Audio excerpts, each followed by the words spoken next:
आप सी फैब 3 और BFT को प्रिपेयर कर पाएंगे। तो आज का जो पर्पस है, mainly today's session is primarily is going to be focusing on the managerial part, right? So first of all, we will start with the ICAPS syllabus grid।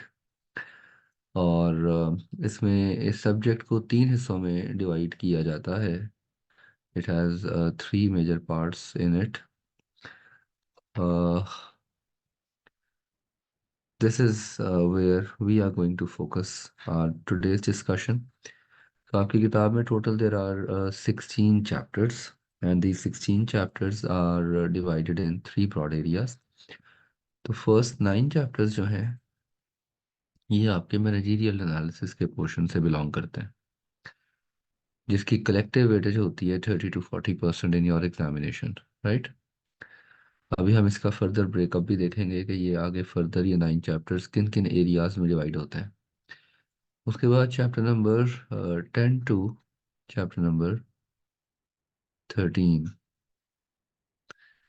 अगले जो 4 चैप्टर्स हैं ये बिलोंग करते हैं financial analysis and risk management से, जिसकी total paper में contribution है 35 to 50%। And then the last 3 chapters, budgeting and projection, 14 to 16. These 3 chapters will contribute collectively as 20 to 25% to your examination, right?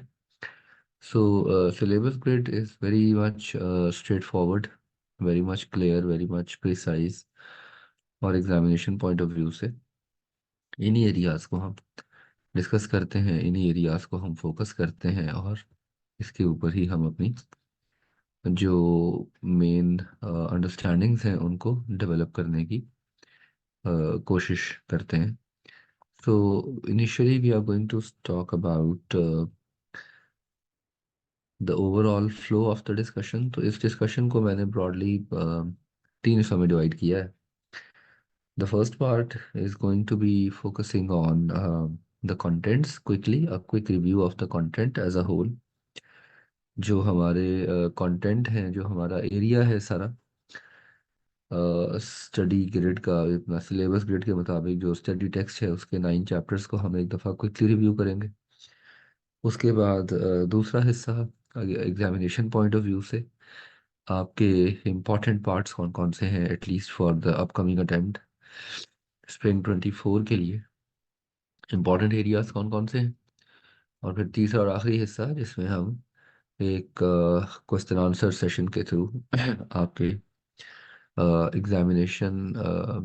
Exam के dos and don'ts को discuss करेंगे। Paper attempting techniques क्या होनी चाहिए at least for managerial portion, right? So managerial portion के अंदर जो आपका डिवीजन है इसकी, the division that is already there. अगर पेपर की बात की जाए तो पेपर जो है आपका उसमें 2 पार्ट्स हैं, पार्ट ए है और पार्ट बी है।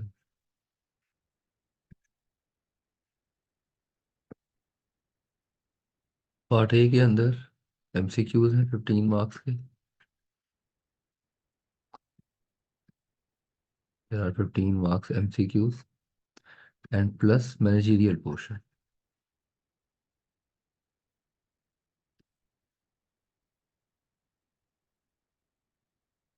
ये 15 मार्क्स जो हैं ये मैनेजरियल और फाइनेंशियल दोनों में से हैं। जनरली इसमें ट्रेंड ये देखा गया कि out of these 15 marks 6 to 7 marks are from managerial and some 8 to 9 marks are from financial. अभी तक ये ट्रेंड देखा गया।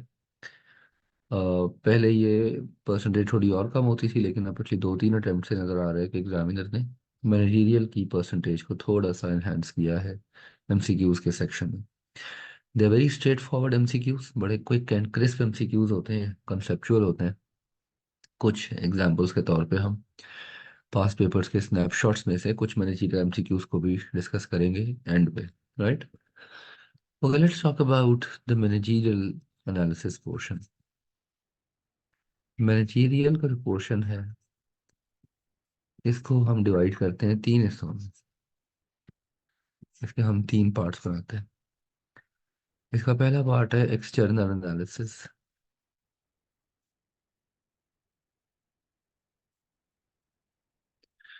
इसका दूसरा पार्ट है internal analysis.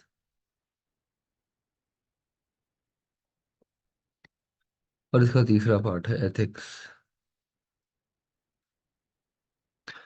So there are three broad areas of managerial analysis portion. इसके तीन ब्रॉड एरियाज हैं, external analysis, internal analysis and ethics, right. External analysis को आगे हम फर्दर दो हिस्सों में डिवाइड कर देते हैं, macro environmental analysis and industry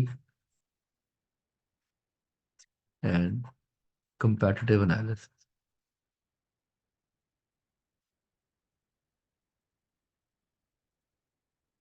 right.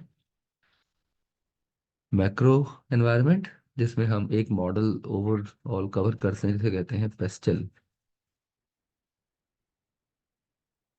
Political, right. Economic, socio technological, ecological and legal. अगर बुक के पॉइंट ऑफ व्यू से देखा जाए तो इसमें से हर फैक्टर के ऊपर एक चैप्टर कंपोज किया गया है। चैप्टर तो नहीं उसे खैर कहेंगे, लेकिन उसे नाम बुक में चैप्टर का ही दिया गया, लेकिन उसका जो कंटेंट है वो पूरे चैप्टर जितना है नहीं। उसमें बहुत क्रिस्पली, बहुत टारगेटेड फैशन में हर एरिया को डिस्कस किया गया। फॉर एग्जांपल, पहले चैप्टर में पॉलिटिकल फैक्टर्स की बात होती है, दूसरे चैप्टर में इकोनॉमिक फैक्टर्स की बात होती है, तीसरे चैप्टर में सोशल एंड लीगल फैक्टर्स को डिस्कस करता है, राइट। पांचवें चैप्टर में टेक्नोलॉजिकल फैक्टर को डिस्कस करता है। इकोलॉजिकल फैक्टर जो है, it is not part of the syllabus, ये सिलेबस में नहीं है, राइट।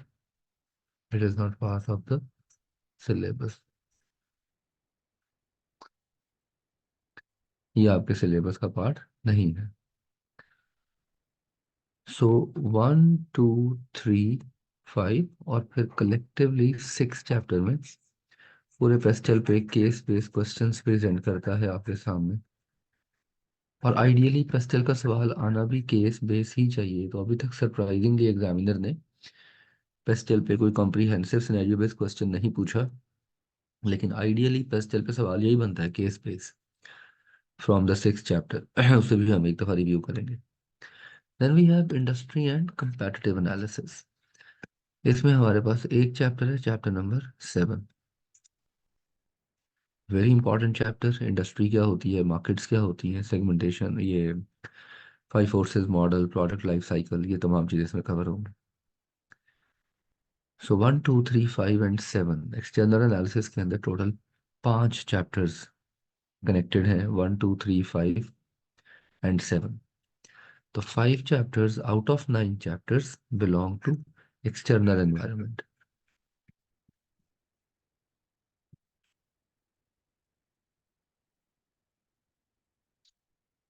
1, 2, 3, 5, 6,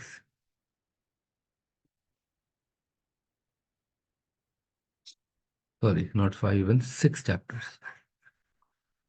4 चैप्टर्स तो 5 चैप्टर्स तो सिर्फ बस चल गई हैं, ठीक है ना। 1, 2, 3, 5 and 6, 4 chapters, 5 chapters and then 7, तो 6 चैप्टर्स तो आपके सीधे सीधे एक्सटर्नल के। Then we have internal analysis. Internal analysis में आगे फर्दर दो एरियाज कवर होते हैं। एक है इसमें ICT, information and communication technology, और दूसरा है इसमें resource analysis. ICT is 4 chapter and resource analysis is 8 chapter. So 2 chapters जो हैं वो आपके कवर होते हैं इन इंटरनल एनालिसिस। और पेपर में एग्जामिनर कभी यहाँ से कभी यहाँ से क्वेश्चन, और अभी लास्ट टाइम यहाँ से सॉर्ट आया था, और लास्ट टाइम मार्च में अगर आप देखें तो यहाँ से वो आया था क्वेश्चन एनक्रिप्शन डिक्रिप्शन का, प्राइवेट पब्लिक की का इस्तेमाल क्या होता है। तो दोनों तो एट टाइम एग्जामिनर दोनों एरियाज भी कवर कर लेता है। Then we have ethics, only 1 chapter, that is 9th, chapter number 9। इसमें पहले आई कैप के कोड्स ऑफ एथिक्स भी शामिल होते थे, फिर आई कैप ने उन कोड ऑफ, क्योंकि वो कोड ऑफ एथिक्स जो है आई कैप के, they are very much redundant, बहुत ज़्यादा रेपिटेटिव हैं, रिडंडेंट हैं, बहुत सारे दूसरे सब्जेक्ट में भी इस्तेमाल होते हैं। तो आई कैप ने फिर इसमें से कोड ऑफ एथिक्स माइनस करके इसमें अब दो मॉडल छोड़ दिए हैं चैप्टर 9 में। एक इसमें है ट्रिपल ए मॉडल और एक इसमें है टकर मॉडल। टकर मॉडल अभी तक 2 दफ़ा आ चुका है पेपर में। ट्रिपल ए मॉडल अभी तक अनटेस्टेड है, very important for your attempt, highly imperative for your attempt, right. तो ये एक बर्ड्स आई व्यू है, ये एक ब्रॉड सा ओवरव्यू है 9 चैप्टर्स के ब्रेकअप का, 9 चैप्टर्स की डिवीजन का। External analysis where we have the environment which is beyond the boundaries of the organization. Internal analysis where we have everything within the boundaries of the organization, एक इदारे के अंदर क्या हो रहा है. And we have ethics. Ethics is where we talk about the do's and don'ts of the business, right? So हम quickly पहले तो कंटेंट को कवर करेंगे, साथ साथ मैं पास पेपर्स के हवाले से जो जो एरियाज अभी तक कवर हो चुके हैं वो आपके साथ ब्रीफ करता जाऊंगा.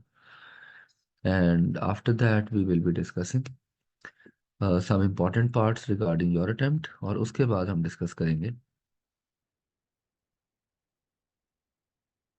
ओके. तो ये जो मैंने अभी आपको ग्रिड का ब्रेकअप बताया है वो ऐसे ही है. ये 9 चैप्टर्स जो हैं, पहले अगर आप देखें टेबल ऑफ कंटेंट्स में, तो these 9 chapters 1 to 9 are managerial portion. The next 4 chapter here 10 to 13 they are financial, and then the last 3 chapters budgeting and projection, right. इसकी वेटेज है पेपर में 30 से 40%. इसकी वेटेज है तकरीबन 35 से 50%. और इसकी वेटेज है 20 से 25%. सो आपको और ये वो एरिया है जो आपको पेपर पास करवाने में मेनली हेल्प करता है. आई टेल यू, ये मैं हमेशा बताता हूँ स्टूडेंट्स को कि मैनेजरियल पोर्शन पे डिपेंडेंस आपकी ज़्यादा होनी चाहिए पेपर पास करने के लिए. If you want to pass the paper you should be depending more on this area, क्योंकि इस एरिया में आपको सरप्राइजेस नहीं मिलते. इस एरिया में एग्जामिनर कोई बहुत ज़्यादा ट्रिकी क्वेश्चंस नहीं पूछता, कोई बहुत ज़्यादा सरप्राइजिंग क्वेश्चंस नहीं पूछता. स्ट्रेट अवे फ्रेमवर्क्स हैं, मॉडल्स हैं, run of the mill areas हैं जिनके ऊपर क्वेश्चनिंग इस एरिया में से होती है, right. Okay, so we will be discussing one by one. तो पहले हम बात करेंगे पॉलिटिकल फैक्टर्स के ऊपर. अच्छा, पेपर में पेस्टल के ऊपर क्वेश्चन 3 तरह से आ सकता है एग्जामिनेशन के अंदर. इन your examination pastel can be tested in 3 different ways.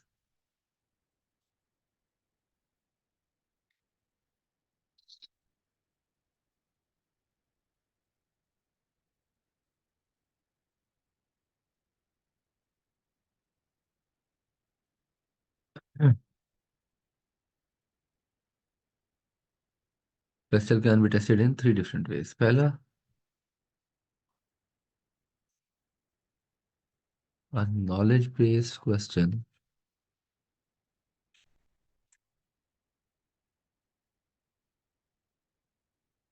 on any of the factors.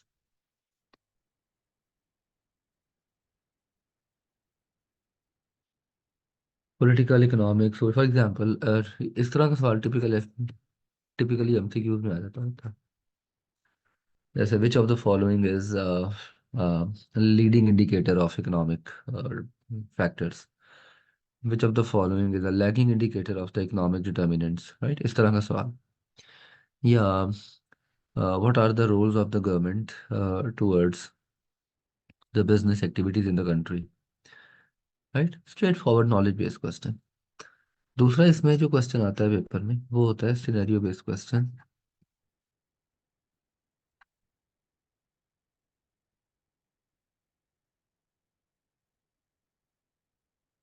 on any one of the factors. किसी एक फैक्टर के ऊपर सिनेरियो बेस्ड क्वेश्चन आया. फॉर एग्जांपल वो एक क्वेश्चन आया था पेपर में, डब्ल्यू एम बी एक ऑटोमोबाइल मैन्युफैक्चरिंग कंपनी थी, और पूछा गया था कि बताएं डब्ल्यू एम बी के ऊपर क्या क्या पॉलिटिकल इन्फ्लुएंसेस हो सकते हैं if they want to make a certain decision.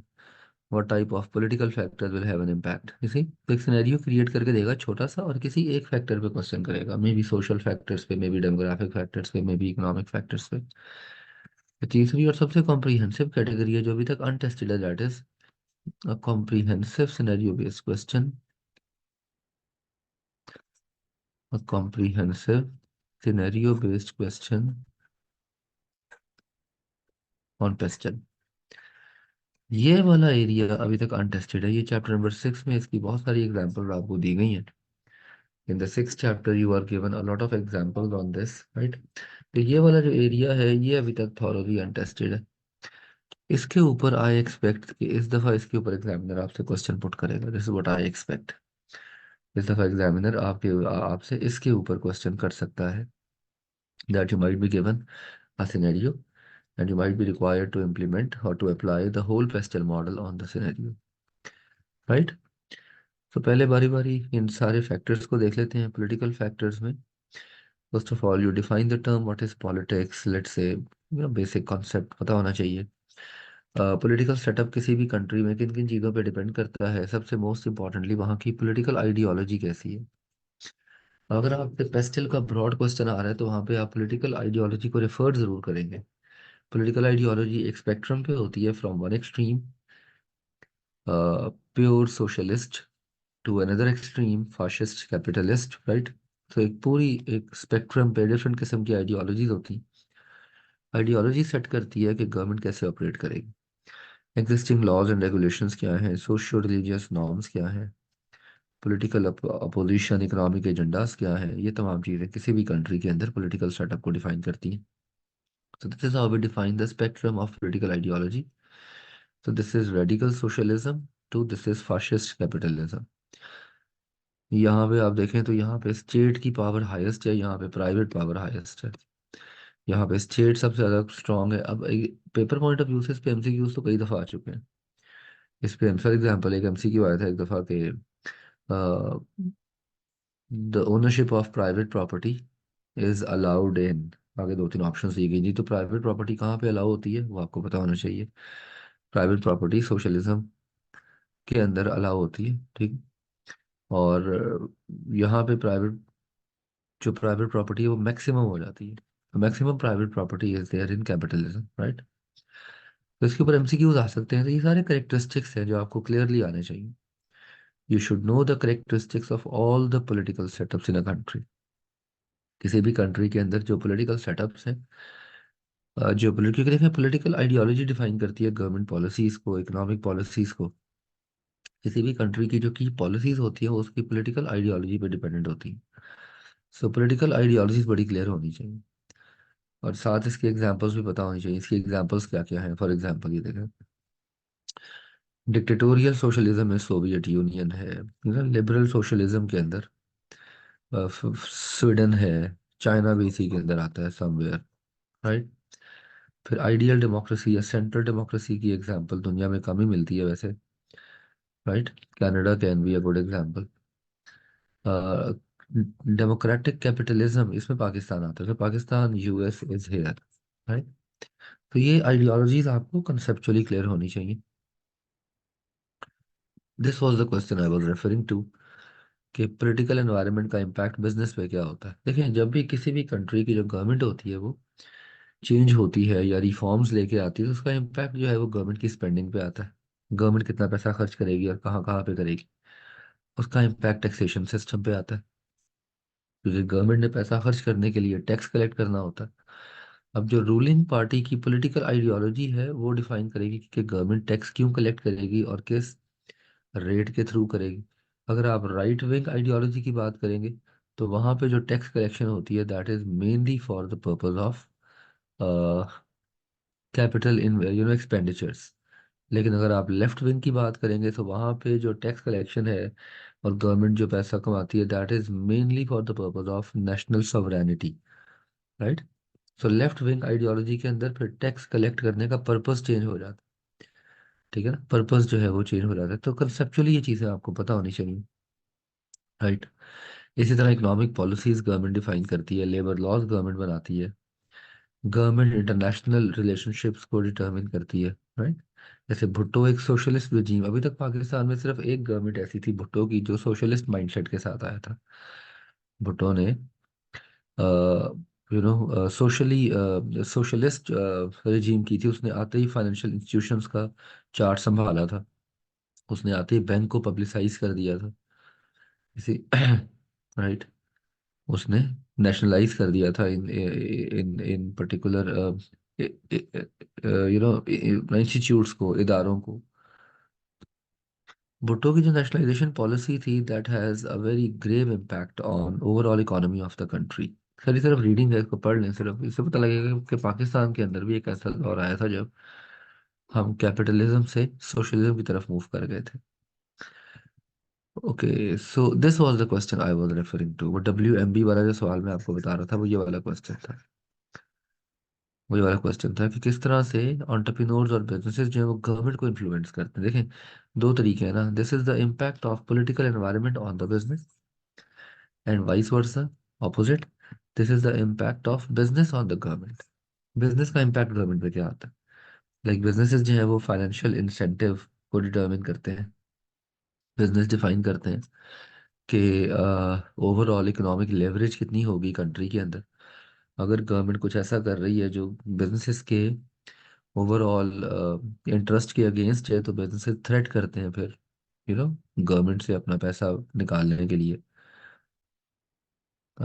इस तरह कॉन्स्टिट्यूएंसी बिल्डिंग स्ट्रेटजी गवर्नमेंट चाहती है कि बिजनेसेस उनके साथ मिलके एक म्यूचुअल बॉडी के तौर पे काम करें। इसमें स्टेक होल्डर कोलिशंस आ जाती हैं, इसमें एडवोकेसी एडवर्टाइजिंग आ जाती है, इसमें ट्रेड एसोसिएशंस आ जाती हैं। अभी तक MFA के सिर्फ 4 पेपर हुए हैं। पास्ट पेपर में you will only find 4 instances, spring 22 से लेकर ऑटम 23 तक। तो MFA के ये चारों पेपर्स आप जरूर थॉरली पढ़िएगा, कीजिएगा। उसमें क्वेश्चन मिलेगा आपको। ये question I remember probably it appeared in autumn 23 if I am not wrong. Let me figure it out.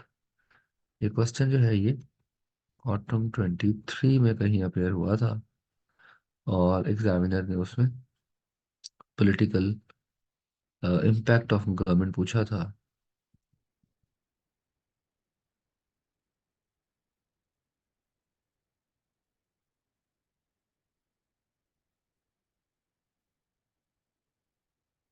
Autumn 23 में पेस्टल ऑलरेडी आ चुका है एक दफ़ा, एक लास्ट ईयर कॉम्प्रिहेंसिव पेस्टल का एक क्वेश्चन आ चुका है ऑलरेडी।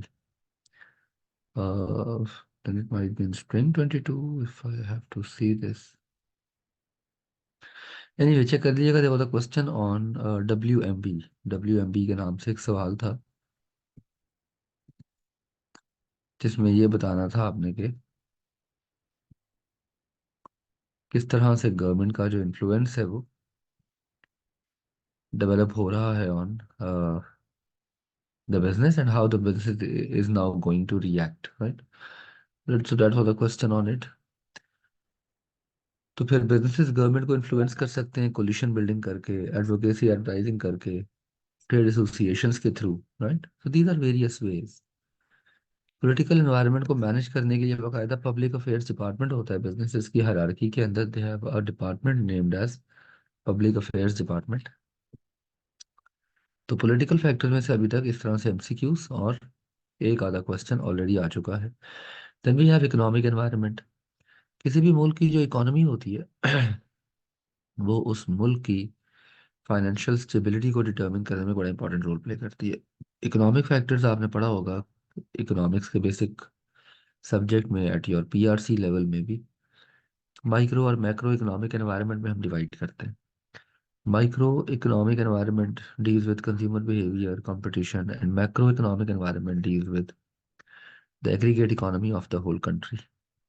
इसमें सबसे इंपॉर्टेंट क्वेश्चन है ये वाला। इस पे अभी तक नॉलेज बेस्ड क्वेश्चन नहीं आया। MCQs आए हैं एक दफ़ा, एक आध दफ़ा, लेकिन इस पे एक अलग से सिनेरियो भी आ सकता है। You might be given a separate scenario and you might be required to comment on the usable economic indicators। तो 3 किस्म के होते हैं: leading, lagging and coincident. Leading indicators वो होते हैं जो फ्यूचर स्टेट ऑफ इकोनॉमी को डिटरमिन करते हैं। ये नाम पता होने चाहिए, MCQ उसके लिए बहुत इंपॉर्टेंट है। एमसीक्यूज के लिए नाम बहुत है। विच of the following is a leading indicator, which of the following is a lagging indicator. The coincident economic indicators are the one that occur at the same time as peak or trough occurs। ठीक है, अगर peak अगर हो रही होगी economy की तो ये भी हाई शो होंगे, और अगर ट्रफ हो रही होगी तो ये लो शो होंगे। Lagging indicator are the actual determinants of the economy, ये इकोनॉमी के असल डिटर्मिनेंट्स होते हैं। ये किसी भी कंट्री की इकोनॉमी को डिटर्मिन करते हैं, and they are the most important. और इस चैप्टर में जिन इंडिकेटर को आगे एक्सप्लेन किया जा रहा है वो भी यही है। इस चैप्टर में जिन इंडिकेटर्स को आगे फर्दर एक्सप्लेन किया जा रहा है they are also the same. So consumer price index, unemployment, interest rate, balance of payment, ये सारे आपके lagging indicators. So there is only one leading indicator being discussed here, stock market index। Stock market कैसे काम करती है, full cap क्या होता है, फ्री फ्लोट क्या होता है, कंपनीज की वैल्यूएशन, तो ये चीज़ें आपने डेफिनेटली किसी और सब्जेक्ट के अंदर भी डिस्कस की होंगी फाइनेंशियल एनालिसिस के हवाले से। तो स्टॉक मार्केट की वर्किंग पता होनी चाहिए आपको, स्टॉक एक्सचेंज कैसे काम करती है। देन वी डिस्कस सम 4 और 5 लैगिंग इंडिकेटर्स। इन्फ्लेशन क्या है, अगेन कंसेप्चुअली शॉर्ट क्वेश्चन इसमें से आ सकते हैं, आया नहीं है कभी वैसे, बट हाईली हाईली प्रॉबेबल कि एग्जामिनर आपसे क्वेश्चन कर ले कि इन्फ्लेशन का इम्पैक्ट क्या होगा overall economic development of country के ऊपर। तो फिर आपको पता होना चाहिए कि इन्फ्लेशन होती क्या है, उसे मेजर कैसे करते हैं। आपके पास कॉन्सेप्ट होना चाहिए इन्फ्लेशनरी स्पाइरल का, ताकि आप बता सकें कि इन्फ्लेशनरी स्पाइरल से प्राइस हाइक्स जो है वो अनकंट्रोलेबली डेवलप हो जाएंगी, जिससे इकोनॉमी जो है कंट्री की वो अफेक्ट होगी। ये जो भी मैं आपको बता रहा था नेशनल इकोनॉमी के ऊपर इन्फ्लेशन और इन्फ्लेशनरी एक्सपेक्टेशंस का इम्पैक्ट क्या होता है, राइट। सो ये कॉन्सेप्चुअली चीज़ें पता, I am not going in the micro details of each of these concept because we don't have enough time for this. But I believe कि ये चीज़ें आपने, ये नंबर्स जो होते हैं, ये नंबर्स सिर्फ अंडरस्टैंडिंग के लिए होते हैं, ये नंबर्स एग्जामिनर आपसे कभी भी पूछता नहीं पेपर में। आपसे ये नंबर कभी नहीं पूछे जाएंगे पेपर में, ठीक है। पाकिस्तान में अभी जो रिसेंट फिस्कल ईयर क्लोज हुआ है जून 23 में, उसमें inflation according to the Pakistan bureau of statistics, inflation has gone up to by 20%। लेकिन इंटरनेशनल रिपोर्ट्स के मुताबिक inflation has gone up to 40% पिछले एक साल में। तो ये इन्फ्लेशनरी पीरियड्स के अंदर परसेंटेज इन्फ्लेशन जो है वो आपको इंडिकेट करती है कि कंट्री में महंगाई कितनी बढ़ती जा रही है। Then we have interest rates. Interest rate basically determine करते हैं कॉस्ट ऑफ कैपिटल को, राइट। जब हाई इन्फ्लेशनरी पीरियड्स होते हैं तो आप short term interest rate government बढ़ा देती है, जिससे लोगों की बाइंग पावर कम हो जाती है, ताकि डिमांड को कंट्रोल किया जा सके, राइट। इसी तरह किसी इकॉनमी के अंदर जब डिमांड एग्जिस्ट नहीं कर रही होती तो गवर्नमेंट परचेजिंग को या कंजम्पशन को एनकरेज करने के लिए इंटरेस्ट रेट शॉर्ट टर्म में कम कर देती है। तो ये वो सारे डिसीजंस हैं जो गवर्नमेंट लेती है so that the economy can flourish. ये पढ़ लीजिएगा इसमें, ये सिर्फ। अच्छा, फिर unemployment, again short question, types क्या होती है अनएम्प्लॉयमेंट की। अनएम्प्लॉयमेंट का इम्पैक्ट देखिए, हर इकोनॉमिक फैक्टर का इम्पैक्ट बिजनेस के डिसीजन पे क्या होता है, यहाँ से क्वेश्चन आएगा basically. whenever examiner is going to ask a question, वो इस एरिया में से क्वेश्चन पूछेगा कि उस पर्टिकुलर इंडिकेटर का इम्पैक्ट बिजनेस की एक्टिविटीज पे क्या है। अगर आप अनएम्प्लॉयमेंट की बात कर रहे हैं तो उसका इम्पैक्ट बिजनेस पे क्या है। अगर आप बात कर रहे हैं लेट्स से इन्फ्लेशन की, तो उसका इम्पैक्ट बिजनेस पे क्या है। अगर आप बात कर रहे हैं इंटरेस्ट रेट की, तो उसका इम्पैक्ट बिजनेस पे क्या है। तो examiner is going to be focusing on the influence of these indicators and these factors on the business, right. Business के ऊपर इसको डिस्कस किया जाएगा। फिर फिस्कल पॉलिसी, मॉनेटरी पॉलिसी, ये तमाम चीज़ें, बैलेंस ऑफ पेमेंट, तो ये सारे लैगिंग इंडिकेटर है। एंड अल्टीमेटली लैगिंग इंडिकेटर सारे मिलते हैं तो बनता है GDP, gross domestic product. Consumption plus investment plus government spending plus balance of payment, इसे हम ग्रॉस डोमेस्टिक प्रोडक्ट कहते हैं। GDP, nominal GDP and real GDP का डिफरेंस पता होना चाहिए। ये टेबल बहुत इंपॉर्टेंट है, वेरी इंपॉर्टेंट। अगर आपने ये टेबल रिव्यू कर दिया है तो आप किसी भी लेवल पे इकोनॉमिक फैक्टर के ऊपर आने वाले क्वेश्चन को टैकल कर लेंगे। देखिए, जब अनएम्प्लॉयमेंट हाई होती है तो कंज्यूमर कम खर्च करते हैं, और ये सारी बड़ी कॉमन सेंस की चीज़ें हैं, बेसिक बिजनेस लॉजिक के कॉन्सेप्ट्स हैं। When there is high level of unemployment, people will spend less because they don't have jobs. Businesses को प्राइसेस लोअर करनी पड़ेगी ताकि वो इनकरेज करें लोग खरीदें। अच्छा, जब लोअर अनएम्प्लॉयमेंट होती है तो डिमांड चूंकि बहुत ज़्यादा होती है, people spend more, companies increase the prices to meet the demand. जब इंटरेस्ट रेट ज़्यादा होते हैं तो शॉर्ट टर्म जो लोन्स हैं उनकी कॉस्ट बढ़ जाती है, people will spend less, they will be encourage to save, right. May reduce the product sizes but leave the price unchanged. जब इंटरेस्ट रेट कम होते हैं तो अगेन प्राइसेस बढ़ेंगी, हाई प्राइसेस होंगी। इसी तरह decrease value of pound sterling, currency exchange की जब बात करें आप, जब आपकी करेंसी इंटरनेशनल करेंसी के मुकाबले में मुस्तहकम होती है, स्ट्रांग होती है, तो इंपोर्ट्स बढ़ती हैं। और जब आपकी करेंसी डेप्रिशिएट होती है तो आपकी एक्सपोर्ट्स बढ़ती हैं। इसी आपकी एक्सपोर्ट, क्योंकि फिर देखें ना, जब आपकी करेंसी दूसरे मुल्क के मुकाबले में डेप्रिशिएट होगी तो आप वहाँ पे इंपोर्ट सस्ती हो जाएगी ना आपके मुल्क से मंगवाना, और आपको ज़्यादा रेवेन्यूज आएंगे। पहले डॉलर 100 रुपये का था, लेट्स से पहले डॉलर 100 रुपये का था, तो अमेरिका में एक कस्टमर, अभी हम एज्यूम कर लेते हैं कि बाकी सारे फैक्टर्स कांस्टेंट है, डॉलर था 100 रुपये का। अमेरिका में एक बिजनेस पाकिस्तान से गुड्स इंपोर्ट करता था 100 डॉलर के, तो 100 डॉलर में 10,000 के गुड्स आते थे पाकिस्तान में, ठीक है। डॉलर हो गया 200 रुपये का। अब अमेरिकन बायर 100 डॉलर ही खर्चता है, but now he can by the goods worth 20,000 rupees from Pakistan, तो उसकी इंपोर्ट चीपर होगी ना, उसकी इंपोर्ट चीपर होगी। जब अमेरिकन डॉलर पाकिस्तानी रुपए के मुकाबले में मुस्तहकम होगा तो इंपोर्ट्स एनकरेज होंगी, और वाइस वर्सा, जब पाकिस्तानी रुपया किसी दूसरे मुल्क की करेंसी के मुकाबले में मुस्तहकम होगा, स्ट्रांग होगा, तो इंपोर्ट्स एनकरेज होंगी, राइट। तो ये बड़े इंपॉर्टेंट कॉन्सेप्ट्स हैं। पेपर में इन्हीं चीज़ों के ऊपर आपसे आर्ग्यूमेंट करने को कहा जा सकता है। देखिए, पेपर आपका मोस्टली सिनेरियो बेस्ड होगा। The exam is going to be based mostly on the scenario. आपके पेपर में जो ज़्यादातर होंगे वो सिनेरियोज होंगे, right? तो सिनेरियोज को फिर एडिक्वेटली हिट करना, उनको समझते हुए, देखिए, वन ऑफ, अभी खैर आगे जाके इस पे मैं बात करूंगा थोड़ी सी। बहुत सारे स्टूडेंट्स का मेजर कंसर्न पेपर में क्या होता है, एमएफए में स्पेशली, क्वेश्चन समझ नहीं आया, पूछा क्या था सवाल, सवाल ही समझ नहीं आता स्टूडेंट्स को, that is a dilemma, that is a problem. Question को समझना सबसे important. If you are unable to understand the question, you will not be able to attempt it correctly. तो क्वेश्चन की अंडरस्टैंडिंग जो है, that is really important. Question की जो understanding है, that is precisely important, that is very much important, right. अच्छा जी, उसके बाद आ जाते हैं हमारे पास social and legal environment of business. Business की सोशल एंड लीगल एनवायरनमेंट क्या होती है, कैसे काम करती है। थर्ड चैप्टर में सोशल फैक्टर्स, ये बड़ा इंपॉर्टेंट टॉपिक है। इनफैक्ट सोशल फैक्टर्स के ऊपर आई पर्सनली बिलीव कि एग्जामिनर एक अलग से क्वेश्चन कर सकता है, एक सिनेरियो देके डेमोग्राफिक्स पे सवाल आ सकता है, बिजनेस की डेमोग्राफिक्स पे क्वेश्चन आ सकता है, एक अलग से एग्जामिनर क्वेश्चन दे के आपसे पूछ सकता है कि किस तरह से बिजनेस जो है वो अपने कस्टमर की नीड्स के मुताबिक अपने ओवरऑल प्रोसेसेस को अपडेट करेगा।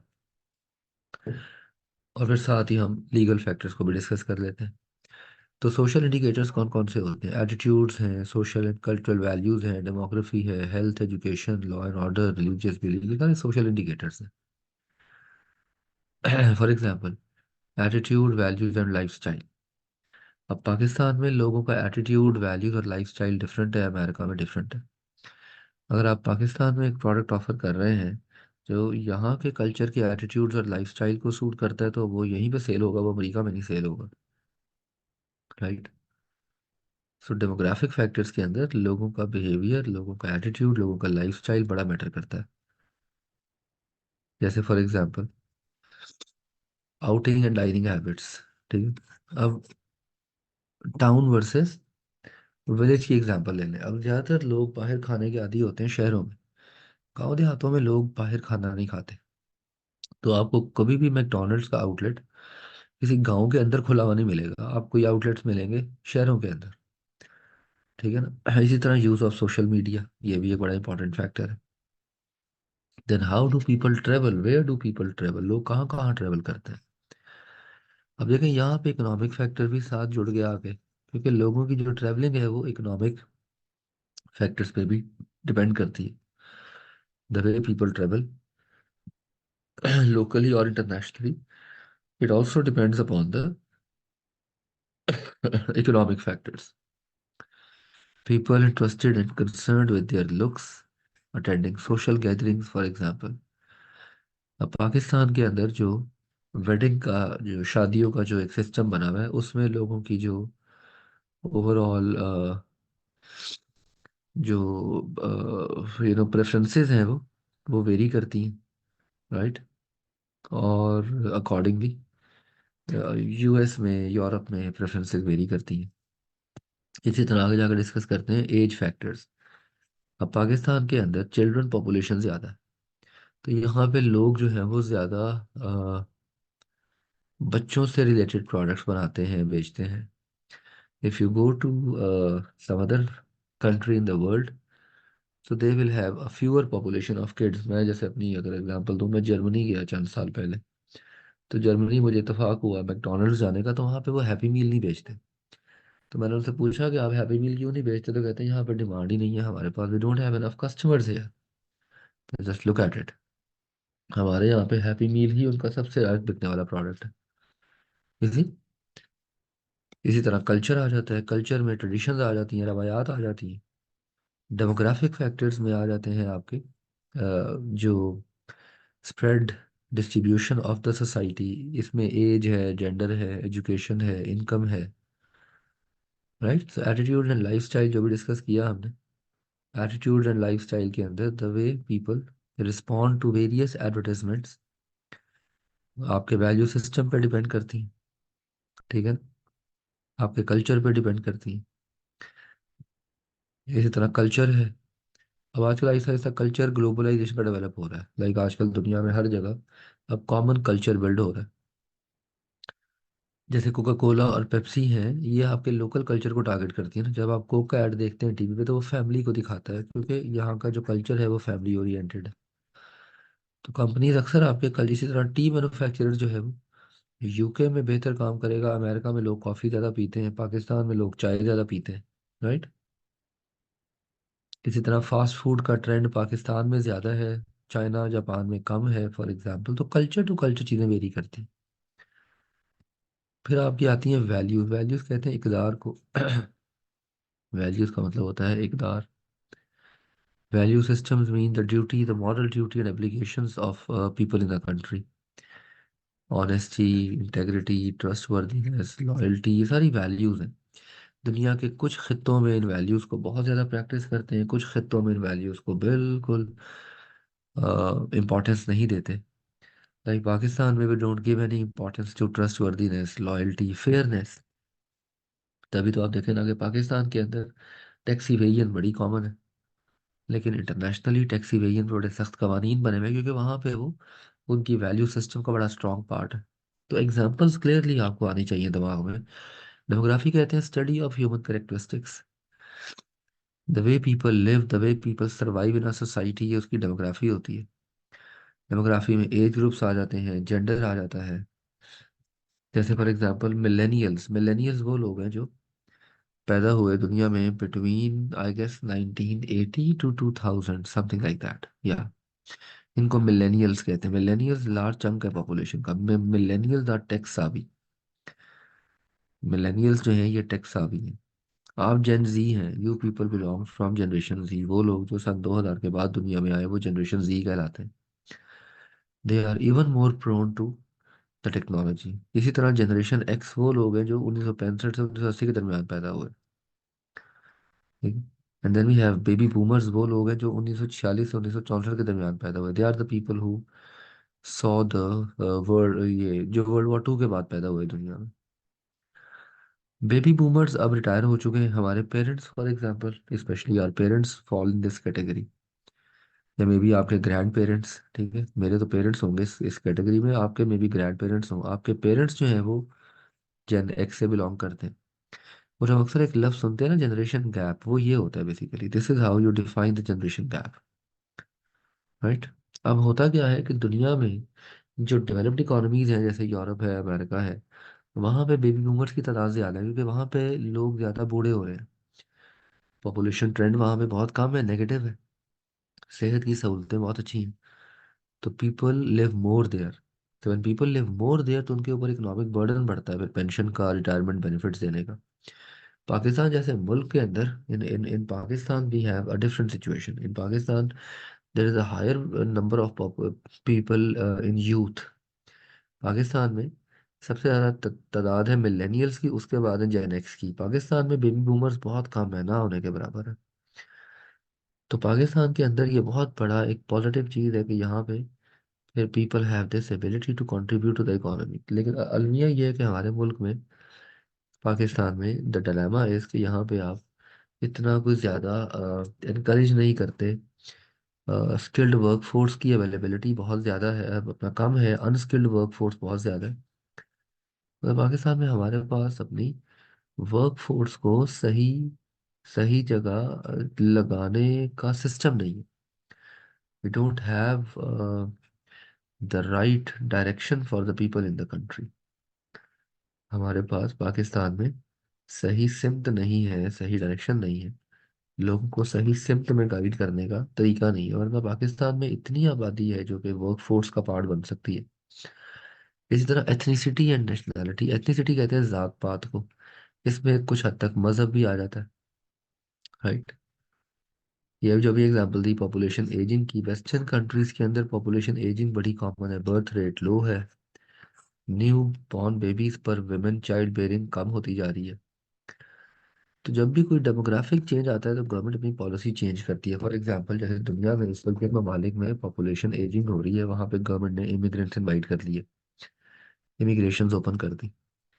दुनिया में जिन ममालिक में रिटायरमेंट एज बढ़ती जा रही है, वहाँ पे गवर्नमेंट इंकरेज करती है कि लोग रिटायरमेंट एज के बियॉन्ड भी काम करें, राइट। टैक्स इंसेंटिव देती है बच्चे पैदा करने के लिए। तो ये वेरी करता है। जैसे चाइना में गवर्नमेंट पॉपुलेशन कंट्रोल करने के लिए टैक्स बढ़ा देती है। If family has more than 2 children, they will charge a certain level of tax, right, to those people। तो गवर्नमेंट पॉलिसीज वेरी करती हैं। इसी तरह माइग्रेटेड और इमिग्रेंट पॉपुलेशन, दुनिया में बहुत सारी वजूहात की बिना पे इमिग्रेशन अलाउ की जाती है। देखे ना, जैसे अभी एग्जांपल दी, यूरोप और वेस्टर्न यूरोपियन कंट्रीज में रिसेंट पास्ट में फर्टिलिटी डिक्रीज हुई है। मींस वहाँ पे जो जो न्यू बॉर्न बेबीज हैं वो कम हुए हैं, ठीक है। जिसकी वजह से उन्होंने माइग्रेंट पॉपुलेशन अलाउ कर दी। तो migrant population in Europe is more than the locals, right? This is directly affecting the market and the business in the Western world। इसी तरह वेल्थ डिस्ट्रीब्यूशन की बात करते हैं, इनकम एंड सोशल स्टेटस की बात करते हैं। अब जो ब्रांड्स होते हैं ये इनकम को और वेल्थ को टारगेट करते हैं। ब्रांड्स का अल्टीमेट टारगेट आपकी इनकम और आपकी वेल्थ होती है, राइट। जैसे रोलेक्स है फॉर एग्जांपल। अब रोलेक्स जो है वो कोई आम बंदा तो नहीं खरीदेगा ना। रोलेक्स कभी भी न्यूज़पेपर के क्लासिफाइड सेक्शन में ऐड नहीं देगा। रोलेक्स ऐड देगा अपना टाइम्स मैगजीन में, इकोनॉमिस्ट मैगजीन के अंदर। इम्तियाज सुपरमार्केट जैसे grocery store low to middle income वाली कंट्रीज में ज़्यादा चलेंगे, जैसे पाकिस्तान में कामयाब होंगे। इसी तरह हेल्थ एंड एजुकेशन, हेल्थ बड़ा इंपॉर्टेंट पार्ट है ओवरऑल, कि किसी भी कंट्री का, किसी भी सोसाइटी का। Life expectancy indicator health insurance companies का इम्पोर्टेंट इंडिकेटर है। इसी नॉर्मली जिन कंट्रीज के अंदर हेल्थ स्केयर है वहाँ पे इंश्योरेंस कंपनी ज़्यादा कामयाब होती है। जिन कंट्रीज के अंदर हेल्थ केयर नहीं है वहाँ पे इंश्योरेंस कंपनीज कम कामयाब होती हैं, राइट। तो ये तमाम की तमाम चीज़ें। इसी तरह कोविड-19 की एग्जांपल ले लें। कोविड से पहले दुनिया का ओवरऑल सिस्टम डिफरेंट था। कोविड के बाद लॉकडाउन्स की वजह से ओवरऑल बिजनेसेस ने सीखा है कि उन्होंने कैसे other ways of doing businesses को डिटर्मिन करना है, जैसे सोशल मीडिया के थ्रू, ई कॉमर्स के थ्रू, राइट। एजुकेशन का बड़ा ग्रेव इम्पैक्ट है बिजनेस की ओवरऑल एक्टिविटीज के ऊपर। तालीम बड़ा क्रिटिकल रोल प्ले करती है। एडवर्टाइजिंग एंड कम्युनिकेशन में एजुकेशन का रोल, तो ये वो सारे के सारे फैक्टर्स हैं जो। अच्छा, law and order. Law and order भी सोसाइटी का प्रोडक्ट है। It also emerges from the society. अगर negative law and order situation होगी तो अल्टीमेटली बिजनेसेस जो हैं वो अनफेवरेबली अफेक्ट होंगे। अगर law and order situation promising होगी, पॉजिटिव होगी, तो बिजनेसेस जो हैं वो भी इफेक्ट नहीं होंगे। तो ये तमाम चीज़ें आपकी सोसाइटी का पार्ट है। Then we have the legal environment. Law generally हम दो लेवल पर डिस्कस करते हैं।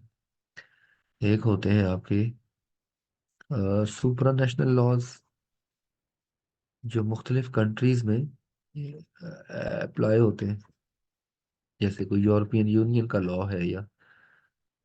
और एक होते हैं नेशनल लॉज, जो गवर्नमेंट एक किसी कंट्री में अप्लाई करती है, राइट। लॉज से बिजनेस ट्रांजेक्शन्स की लीगैलिटी डिफाइन होती है, लॉज से फेयरनेस डिफाइन होती है, लॉज से लोगों को आप प्रोटेक्ट कर सकते हैं from being receiving poor services, right, poor products.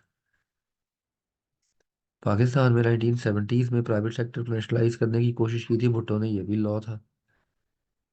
इसी तरह 2007 में ऑयल कंपनीज जो वेनेजुएला में ऑपरेट करती थी, उन्होंने अपने मेजॉरिटी जो शेयर्स थे वो गवर्नमेंट के हवाले कर दी। That was also a legal factor.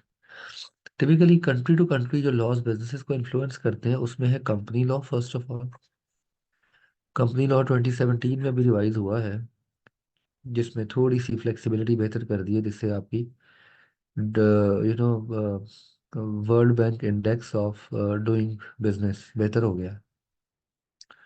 Index of world bank index of doing business improve हो गया। सो लॉस का फायदा ये होता है कि लॉस से गवर्नेंस अच्छी होती है। इसी तरह पार्टनरशिप अगर आपने बनानी है तो फिर आप पार्टनरशिप एक्ट के तहत काम करेंगे। एम्प्लॉयमेंट लॉज मिनिमम वेज को डिफाइन करते हैं, वर्किंग कंडीशंस को डिफाइन करते हैं। Health and safety laws, data protection laws बहुत क्रूशियल लॉज हैं। आपका डेटा आपकी प्राइवेट प्रॉपर्टी है जो किसी और मीडिया में इस्तेमाल नहीं हो सकता। साइबर लॉज आजकल बड़े मुतहरक हैं। कंपटीशन लॉज होते हैं, right. Consumer rights, consumer protection, ये सारे के सारे। This is the ease of doing business index by World Bank. ये कंपनी एक्ट 2017 के बाद पाकिस्तान का नंबर बेहतर हो गया। ये तो पूरी दुनिया में 190 इकोनॉमीज का इंडेक्स है। गूगल कर लीजिएगा, पाकिस्तान में इसमें कहीं 140 या 130 समथिंग पे फॉल करता था। पाकिस्तान की इसमें पोजीशनिंग थोड़ी बेहतर हो गई है since 2017। Ease of doing business index कहता है कि देयर आर 10 इंडिकेटर्स जो बिजनेस की ईज को डिटरमिन करते हैं। बिजनेस स्टार्ट करना कितना आसान है, क्रेडिट लेना कितना आसान है, प्रॉपर्टी को रजिस्टर करना कितना आसान है। तो ये इंडिकेटर्स जितने ज़्यादा क्रिटिकल होंगे उतना बिजनेस करना मुश्किल होगा। ये इंडिकेटर्स जितने आसान होंगे बिजनेस करना आसान होगा, right. So this is social and legal factors. Then we have technological factors. अच्छा, टेक्नोलॉजी का जो चैप्टर है ना आपके, टेक्नोलॉजी का जो टॉपिक है ये दो एरियाज में है। एक है आईसीटी और एक है technological impact on business.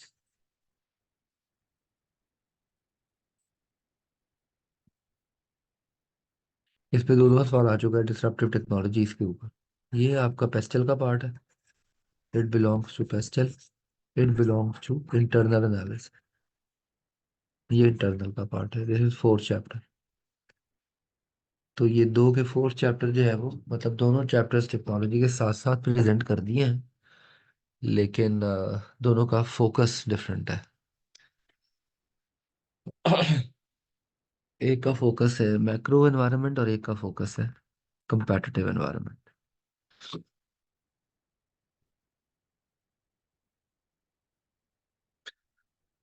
Okay ji. Disruptive technology का मतलब होता है कोई भी ऐसी टेक्नोलॉजी जो normal ways of doing things को चेंज कर दे। जब दुनिया में इंटरनेट आया था, when internet came in the world, it was a disruptive technology. जब दुनिया में टीवी पहला इजाद हुआ था, that was a disruptive technology. जब नेटफ्लिक्स आया, that was a disruptive technology. तो डिसरप्टिव टेक्नोलॉजी का मतलब होता है कोई भी ऐसी टेक्नोलॉजी जो normal ways of doing things को इन्फ्लुएंस करे। डिसरप्टिव टेक्नोलॉजी आजकल के दौर में प्रोसेसिंग पावर इंक्रीज करती है, स्पीड ऑफ कम्युनिकेशन बेहतर होती है, स्टोरेज कैपेसिटी बेहतर होती है। तो कंप्यूटर आजकल दिन ब दिन बहुत प्रिसाइजली डेवलप होते जा रहे हैं। कंप्यूटर्स और ज़्यादा से ज़्यादा इम्प्रूव होते जा रहे हैं। तो कंप्यूटर्स के इम्प्रूव होने के पीछे one of the reason is the disruptive technology. तो ये टेक्नोलॉजीज ही है जो ओवरऑल बिजनेस की परफॉर्मेंस को इंक्रीज करती है। इस चैप्टर में दो हिस्से हैं। पहला इसमें आपको बता रहा है what are different disruptive technologies. Chapter के दो पार्ट्स हैं। पहले पार्ट में आपको बताएगा कि डिफरेंट डिसरप्टिव टेक्नोलॉजी कौन कौन सी होती हैं, और फिर दूसरे पार्ट में इसका आपको एग्जांपल देगा बिजनेस केसेस की। बिजनेस केसेस में डिसरप्टिव टेक्नोलॉजीज कैसे अफेक्ट करती हैं बिजनेस की वर्किंग को। Basically we have two parts of this chapter. तो पहला पार्ट है कौन कौन से डिसरप्टिव टेक्नोलॉजी। सबसे पहले है internet. In fact most of the disruptive technologies we use today are driven by internet. आजकल के दौर में जितनी भी हम डिसरप्टिव टेक्नोलॉजी ज़्यादातर इस्तेमाल करते हैं उसमें से most of them are using internet as the backbone. जैसे ई कॉमर्स है या ई बिजनेस है या मोबाइल बैंकिंग है या एम कॉमर्स या मोबाइल बैंकिंग है। राइट। तो ये सारी इस तरह सोशल नेटवर्किंग है। आप देखें कोई ऐसी एग्जांपल नहीं है इन सारी डिसरप्टिव टेक्नोलॉजीज के अंदर जहाँ पे इंटरनेट एक बैकबोन के तौर पे ना इस्तेमाल हो रहा हो। So we have internet as a backbone of all the disruptive technologies. Right. तो पहला पार्ट है कौन कौन सी हैं। दूसरा पार्ट है business cases. Disruption disruptive technologies का मेजर इम्पैक्ट क्या होगा इंडस्ट्रीज के ऊपर। जैसे टेक्सटाइल सेक्टर जो है इसने क्या सीखा चेंजिंग टेक्नोलॉजी से, प्रोडक्ट डेवलपमेंट सीखी, प्रोडक्ट में इनोवेशन लाना सीखा। जैसे एग्जांपल देता है dry fit technology of Nike की। इसी तरह एनर्जी सेक्टर ने क्या सीखा। एनर्जी सेक्टर ने सोलर एंड रिन्यूएबल एनर्जी जो है उसे प्रोड्यूस किया। इसी तरह internet of things and power generation. Right. Education, तालीम ने क्या सीखा ई कॉमर्स के थ्रू, ऑनलाइन क्लासेस के थ्रू। कोविड-19 के बाद तो दुनिया में सारे इंस्टीट्यूट्स ने ऑनलाइन क्लासेस ऑफर करनी शुरू कर दी थी। इस वक्त जो हम लोग इस सेटिंग में बैठे हुए हैं ये भी एक ऑनलाइन मीडिया है। राइट। इसी तरह रिटेल एंड ई कॉमर्स ने क्या सीखा। इन्होंने सीखा कि इन्होंने ऑनलाइन गुड्स बेचने हैं। इलेक्ट्रॉनिक मीडिया नेटफ्लिक्स ने क्या सीखा। इन्होंने सीखा टेक्नोलॉजी से कि हमें ऑनलाइन स्ट्रीमिंग करनी है, जिससे लोकल केबल टीवी और सिनेमास बंद हो गए। बैंकिंग सेक्टर ने, ऑटोमोबाइल सेक्टर ने, तो हर सेक्टर ने कुछ ना कुछ सीखा है डिसरप्टिव टेक्नोलॉजी से। Every sector has learned something, every sector has experienced something from disruptive technology. तो पेपर पॉइंट ऑफ व्यू से अभी तक इसमें डिसरप्टिव टेक्नोलॉजी पे एक शॉर्ट क्वेश्चन आया था कि होती क्या है, एग्जाम्पल के साथ बताना था। But there is a possibility that you are required to comment on disruptive technologies as a whole by giving examples from various industries, right? तो यहाँ पे हमारी पेस्टल की डिस्कशन कवर हो जाती है। Political factor, economic factors, social factors, technological factors, legal factors. Ecological factors course का part नहीं है। पेस्टल पे कॉम्प्रिहेंसिव क्वेश्चन आएंगे आपको। सिनेरियो दिया जाएगा जिस तरह ये आई वुड स्ट्रांगली रिकमेंड कि ये वाले जो सिनेरियोज हैं ये आप ज़रूर पढ़ें, बहुत ध्यान से पढ़ें। इन सिनेरियोज को आप अच्छी तरह से प्रैक्टिस करें। These are really important for you to understand the question from PESTEL. अभी रिसेंटली पेस्टल में से एक ही क्वेश्चन आया है एग्जाम में। There is only one instance. ये एसबीएस का क्वेश्चन था। ये आया था ऑटम 20 स्प्रिंग 23 में, मार्च 2013 का सवाल था ये, स्टार बिजनेस स्कूल के ऊपर। और पेस्टल एनालिसिस परफॉर्म करने को कहा जा रहा था। 10 नंबर का सवाल था। पेस्टल लिखा है तो अंडरस्टूड है कि आपने इकोलॉजिकल फैक्टर्स नहीं परफॉर्म करने। Even though the word pestle is written, but you are not going to perform the ecological factor. The ecological factors पे नहीं जाएंगे आप, तभी 10 नंबर का सवाल है ना कि आपको 5 फैक्टर्स बताने हैं। पास्ट पेपर्स को जरूर किया करें। खैर अब कुछ क्वेश्चन स्प्रिंग और स्प्रिंग 22 और ऑटम 22 के और स्प्रिंग 23 के, इवन जो टॉपिक्स हैं वो इनवैलिड है। जैसे स्टेटिस्टिक्स का चैप्टर माइनस हो गया है। ये टॉपिक पहले होता था, अब नहीं है। राइट। तो this is no more a valid topic, ये माइनस हो गया है। ठीक है। तो इस तरह से थोड़ा सा चेंजेस आए हैं इस स्टडी टेक्स्ट के अंदर। But you need to be very clear on कि आपने किस तरह से इनको प्रैक्टिस करना है, देखना है। So this is something which I am leaving at your own at your disposal. तो बस चल के प्रैक्टिस क्वेश्चंस देखिएगा, कीजिएगा इनको अंडरस्टैंडिंग की हद तक। ये 5 सवाल बड़े अच्छे सवाल हैं यहाँ पे जो आपकी बुक में दिए गए हैं। इनको फिर इस तरह पास पेपर का भी ये क्वेश्चन है, वो भी आप देख सकते हैं। Coming towards the second part, so if I go back to this, या so we just concluded this, हमने ये कंप्लीट कर लिया, राइट? सॉरी, नॉट एक्सटर्नल पूरा नहीं किया हमने, हमने ये कंप्लीट कर दी। अब हम यहाँ पे आ गए, this is where we are now, industry and competitive factors. बड़ा इंपॉर्टेंट चैप्टर है, इसमें से तकरीबन हर दफ़ा क्वेश्चन आता है पेपर में। कभी वह अपना 5 फोर्सेस मॉडल, कभी प्रोडक्ट लाइफ साइकिल मॉडल, कभी बीसीजी मॉडल, राइट? इस चैप्टर में गिनती के 4 मॉडल हैं। 5 फोर्सेस, लास्ट टाइम 5 फोर्सेस आया था if I am not wrong. Last time examiner ने, जहाँ तक मुझे याद पड़ता है, 5 फोर्सेस मॉडल टेस्ट किया था। लेट मी चेक, मैंने अभी निकाला था लास्ट टाइम का paper. This was the paper from September 23। इसमें एग्जामिनर ने स्वॉट एनालिसिस पूछा था, टक्कर पूछा था, या 5 फोर्सेस मॉडल, 9 नंबर का सवाल था। There was 5 forces model, worth 9 marks. इतना टाइम नहीं है हमारे पास कि हम पास पेपर क्वेश्चंस को रिव्यू कर सकें, but I would strongly and encourage कि आप इन क्वेश्चंस को ज़रा खुद से कीजिएगा, खुद से रिव्यू कीजिएगा।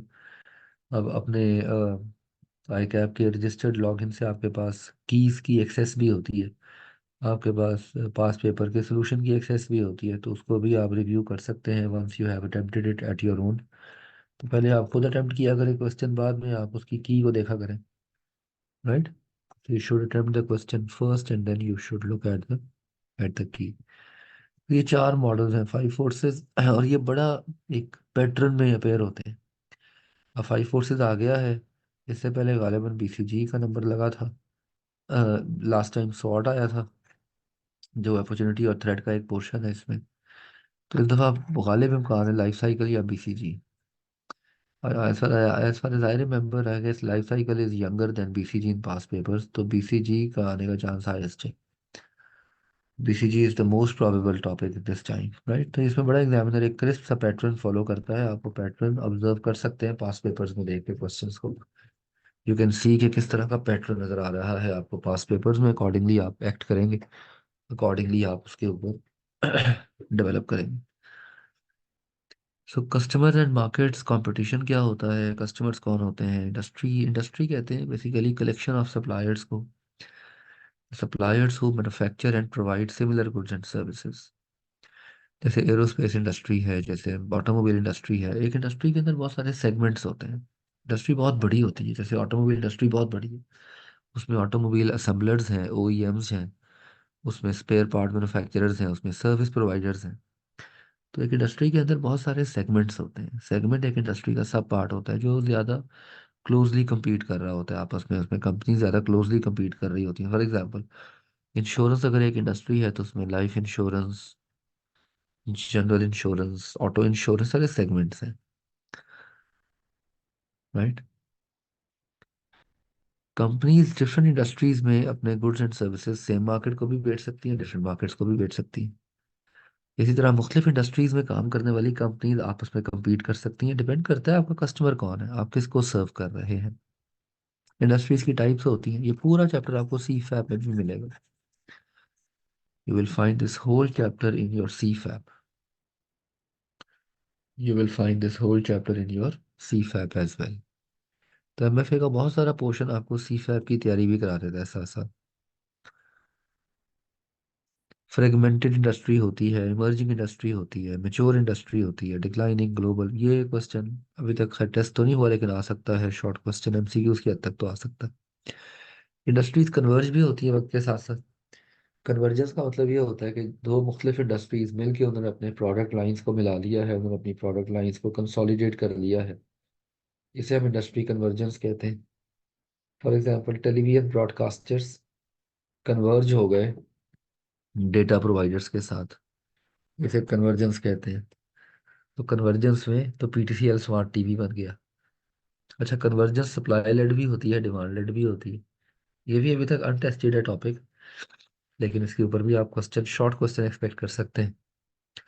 तो डिमांड लेड कन्वर्जेंस होती है जब कस्टमर खुद डिमांड करना शुरू कर दे मल्टीपल प्रोडक्ट को कॉम्प्लीमेंट के साथ, कॉम्प्लीमेंटेरिटी इफेक्ट पैदा हो जाए। फॉर एग्जांपल, जैसे टूर एंड ट्रैवल पैकेजेस हैं। जैसे टूर एंड ट्रैवल पैकेजेस के अंदर अब कस्टमर ने एक्सपेक्ट करना शुरू कर दिया कि मुझे सब कुछ एक छत के नीचे मिल जाएगा, टिकट भी, वीज़ा भी, होटल बुकिंग भी। तो ये डिमांड लेड कन्वर्जेंस होगी। सप्लाई लेड कन्वर्जेंस होती है जब इंडस्ट्रीज बिहेव करना शुरू कर दें, आपस में कंपनीज बिहेव करना शुरू कर दें कि उनके प्रोडक्ट्स कन्वर्ज हो गए। जैसे पीटीसीएल स्मार्ट टीवी एक सप्लाई लेड कन्वर्जेंस की एग्जांपल है। तो ये देख लीजिएगा quickly. Okay, very important topic, five forces model. किसी भी इंडस्ट्री के अंदर माइकल पोर्टर कहता है कि प्रॉफिट्स दो फैक्टर्स पे डिपेंड करते हैं, या तो आपकी पोजीशन बड़ी स्ट्रांग है, या इंडस्ट्री का स्ट्रक्चर ऐसा है जो कि बहुत अट्रैक्टिव है। इंडस्ट्री में कंपटीशन कम है, आपके पास अपॉर्चुनिटीज हाई हैं, you can always make good money by exploiting the industry, right. तो इंडस्ट्री की तो फाइव फोर्सेस मॉडल हम यूज क्यों करते हैं? सिर्फ यूज करते हैं इंडस्ट्री की अट्रैक्टिवनेस को चेक करने के लिए। Remember that five forces model is precisely used to test कि एक इंडस्ट्री कितनी अट्रैक्टिव है।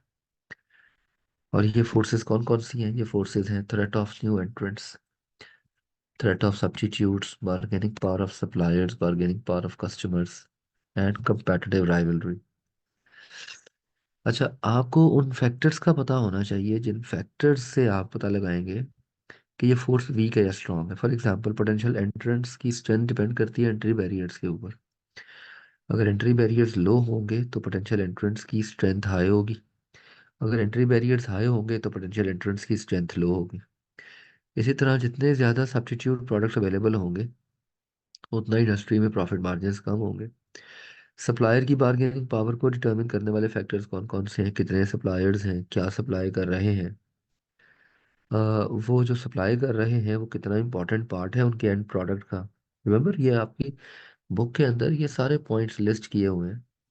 तो you have to make sure, for example जब आप बार्गेनिंग पावर ऑफ सप्लायर की बात करें तो आपको पता होना चाहिए कि ये कौन कौन से फैक्टर्स हैं जो सप्लायर की बार्गेनिंग पावर को स्ट्रॉन्ग करते हैं। जस्ट अगेन, इस पे just for the sake of आपको एक अंडरस्टैंडिंग, मैं प्रिसाइजली इस टॉपिक का क्वेश्चन आपके साथ शेयर कर लेता हूँ जो अभी पास पेपर में आया। अभी देखें वो क्वेश्चन में क्या कह रहा है। ये क्वेश्चन नंबर 4 था पेपर का, फाइव फोर्सेस मॉडल के ऊपर। In the bustling city of Urbana, the micro-mobility industry is a fierce battleground for major players. Speedy Scoot, City Rider, and Go Green Bike. Newcomer face significant challenges with high startup cost and strict government rules. तो entry barrier लो हुए कि high हुए? Entry barrier इसमें high हुए, जिससे threat of new entrants लो हो गया, नजर आ गया हमें। However, customers enjoy a diverse range of micro-mobility options from existing player, making it easy to switch between them. तो कस्टमर की स्विचिंग कॉस्ट हाई हो गई, ठीक है, जैसे कस्टमर की बार्गेनिंग पावर बढ़ गई। To stay ahead, company use competitive pricing, enticing loyalty program and unique features. अब ये आ गया आपका कंपेटिटिव राइवलरी की फोर्स आ गई, तो फोर्स राइवलरी भी स्ट्रांग हो गई क्योंकि इंडस्ट्री मैच्योर हो रही है, मर्जर एंड एक्विजिशंस हो रहे हैं। The thriving micromobility sector owes its success to Urbana to its convenience for short distance commute. Established players compete through innovation in technology, pricing, coverage area, and fleet quality. There are numerous suppliers. अब आते हैं bargaining power suppliers के ऊपर। Suppliers primarily small to medium size firms हैं जो कि innovative products offer करती हैं। अब सप्लायर की बार्गेनिंग पावर भी इसमें हाई है क्योंकि राइवलरी बड़ी हाई है। Urbana's well-planned infrastructure with dedicated bike lanes and convenient parking nurtures a culture of embracing micromobility for a short commute. Meanwhile, an efficient public transport system caters seamlessly to longer journeys, providing a comprehensive transport solution for residents। ये additional information दी गई है। Include the strength of each force। तो आपसे कह रहा है कि five forces model apply करके हर फोर्स की स्ट्रेंथ को इंक्लूड करके उस पर कमेंट करना है आपने, राइट। इस तरह से आपने बेसिकली केस के अंदर से आपने हिंट्स ढूंढने हैं और उन हिंट्स के मुताबिक आपने डिसाइड करना है कि इसमें जो फोर्सेस है वो कैसे इंटरेक्ट कर रही हैं, कैसे आपस में काम कर रही हैं, and how this forces will have a major impact. तो ये सारी फोर्सेस जो है, ये जो एंड में एक डायग्राम बनी हुई है, ये बहुत इंपॉर्टेंट है क्योंकि ये सारे फैक्टर्स आपको पता होने चाहिए। These are the key factors that will shape the strength of each of the force, right. Then we have life cycle model. Life cycle model बताता है, प्रोडक्ट लाइफ साइकिल के बारे में बात करता है। ये सवाल भी एक दफ़ा आ चुका है पेपर में वाले में, यस एक दफ़ा। एक कोई भी प्रोडक्ट अपनी लाइफ में तीन चार स्टेजेस से गुजरता है: introduction, growth, maturity and decline. और मोस्ट इंपॉर्टेंटली हर स्टेज के अंदर जो कॉस्ट है वो वेरी करती है, कॉस्ट इम्प्लीकेशंस वेरी करती हैं। पेपर में जब भी क्वेश्चन आएगा कॉस्ट के ऊपर ही आएगा कि कौन कौन सी कॉस्ट है जो वेरियस स्टेजेस पे इनकर की जाती है। ये टेबल बना हुआ है आपके सामने। जब आप प्रोडक्ट को डेवलप कर रहे होंगे तो कौन कौन सी कॉस्ट इनकर होगी, जब इंट्रोडक्टरी फेज होगी तो कौन कौन सी कॉस्ट होगी, जब ग्रोथ होगी, जब डिक्लाइन होगी। तो हर फेज के ऊपर कुछ ना कुछ कॉस्ट इनकर की जा रही है, राइट। लाइफ साइकिल कॉस्टिंग कहते हैं इसको। ये देख लीजिएगा, इंपॉर्टेंट है। ये सी फैप का क्वेश्चन है। ये एग्जांपल जो है ये सी फैप का पास्ट पेपर क्वेश्चन है, बड़ा मजे का सवाल है। ग्लोरी, अगेन टाइम कॉन्स्टेंट है वरना मैं ये सारे क्वेश्चन शेयर करता डिस्कस करता आपके साथ। बड़ा रिकमेंड कि आप इन क्वेश्चंस को जरूर करें। Okay, next we have strategic groups. ये वाला सवाल अभी तक अनटेस्टेड है, ये वाला टॉपिक अभी तक अनटेस्टेड है, वेरी इंपॉर्टेंट टॉपिक। मार्केट्स में गैप कैसे ढूंढते हैं? स्ट्रेटेजिक ग्रुप कहते हैं क्लोजली कंपीटिंग कंपनीज, ऐसी कंपनीज जो बहुत क्लोजली आपस में compete कर रही हैं, जैसे Pepsi and Coke are part of the same strategic group, right. जिसकी वजह से आपको स्पेस ढूंढने में आसानी होती है। आप जब डिफरेंट स्ट्रेटेजिक ग्रुप्स को एक आर्बिट्ररी रीजन पे प्लॉट कर लेते हैं तो इससे पता लग जाता है आपको कि आपकी जो गैप्स कहाँ कहाँ पे है। For example price and quality का कॉम्बिनेशन, तो ये गैप है, ये गैप है, ये गैप है। But this gap is not a very practical gap, high price low quality, इस गैप में आप ऑपरेट कर भी लेंगे तो नुकसान है। ये गैप बड़ा अट्रैक्टिव है, अगर आप ये करने के काबिल हो जाते हैं, लो प्राइस पे हाई क्वालिटी ऑफर कर देते हैं, तो आपको कोई compete नहीं कर पाएगा, राइट। तो इस तरह हम डिफरेंट गैप्स को ढूंढते हैं। गैप्स को आप मार्केट सेगमेंटेशन में भी ढूंढ सकते हैं। You can also find the the gaps in market segmentation. अभी रिसेंटली ये सवाल आया था पेपर में मार्केट सेगमेंटेशन के ऊपर, ये क्वेश्चन आया था पेपर में। मार्केट को कंपनीज कैसे सेगमेंट करती हैं, राइट, और क्या तरीका होता है उसको अप्रोच करने का, डिफरेंट सेगमेंट्स को अप्रोच करने का। In fact I just saw this question here, ये क्वेश्चन आया था, या दिस वाज द क्वेश्चन। ये सवाल नंबर 6 था पेपर में। This was the question in the paper, जिसमें उसने डिफरेंट सेगमेंट्स को आइडेंटिफाई किया। अब आपसे पूछा बताएं सूटेबिलिटी क्या है हर ऑप्शन की, और कोई नया सेगमेंट रिकमेंड करें कंपनी को।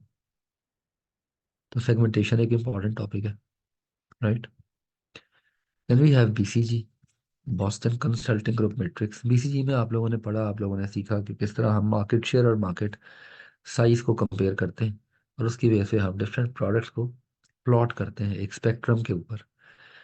Out of four categories, we assign one category to each of these product as a cash cow, a question mark, a star or a dog product. BCG question को attempt करते हुए BCG question को attempt करते हुए आपने खास ख्याल रखना है कि आपकी क्लैरिटी होनी चाहिए एलोकेशन के अंदर। This is the most important table here. जब आप आइडेंटिफाई कर लेंगे कि कौन सा पर्टिकुलर प्रोडक्ट या एसपीयू किस सेगमेंट से या किस जगह से बिलोंग करता है, फिर आप अकॉर्डिंगली उसकी जो क्या कहना चाहिए स्ट्रेटजी है वो बताएंगे। You will then devise an appropriate strategy accordingly, right? For example अगर कैश काउ है तो इससे आने वाला जो पैसा है ये आप स्टार्स को डेवलप करने में लगाएंगे, R&D कम करेंगे, मार्केट शेयर को डिफेंड करेंगे। इसका तरीका ये होता है, market share is always relative in in comparison to your closest competitor. आपका मार्केट शेयर क्या है, एंड मार्केट साइज जो है इट इज ऑलवेज टेम्पोरल, यानी between two periods overall market कितनी ग्रो कर रही है।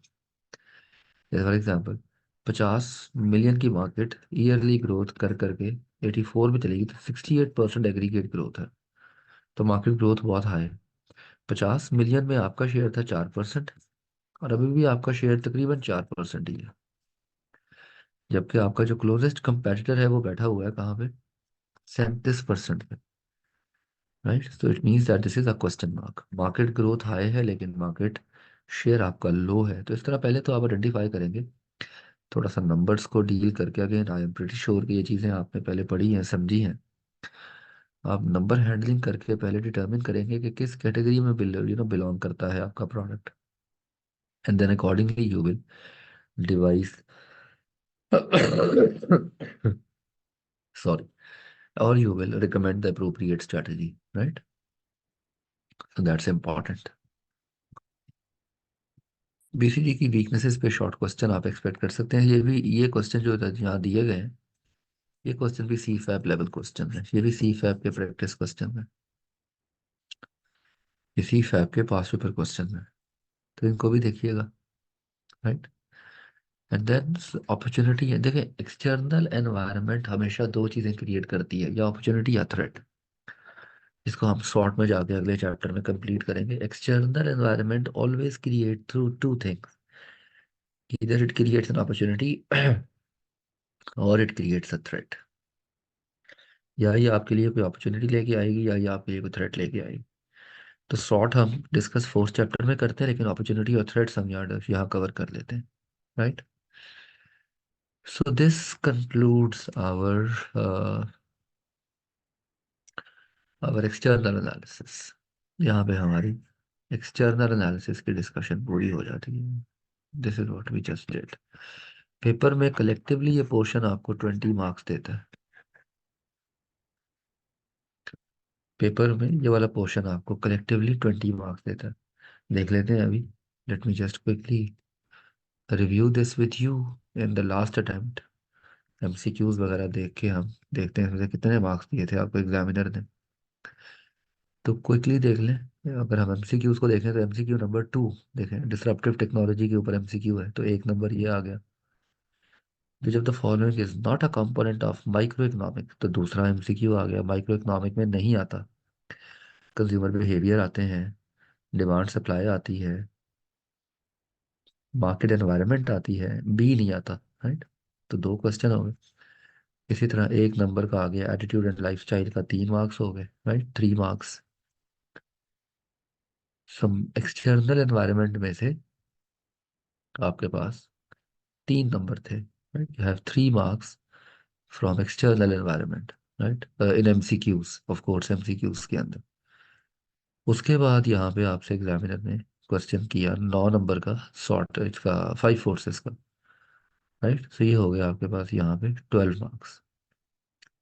यू हैव 12 मार्क्स है। और उसके बाद क्वेश्चन किया आपसे सेगमेंटेशन का 5 नंबर का, तो 17 marks.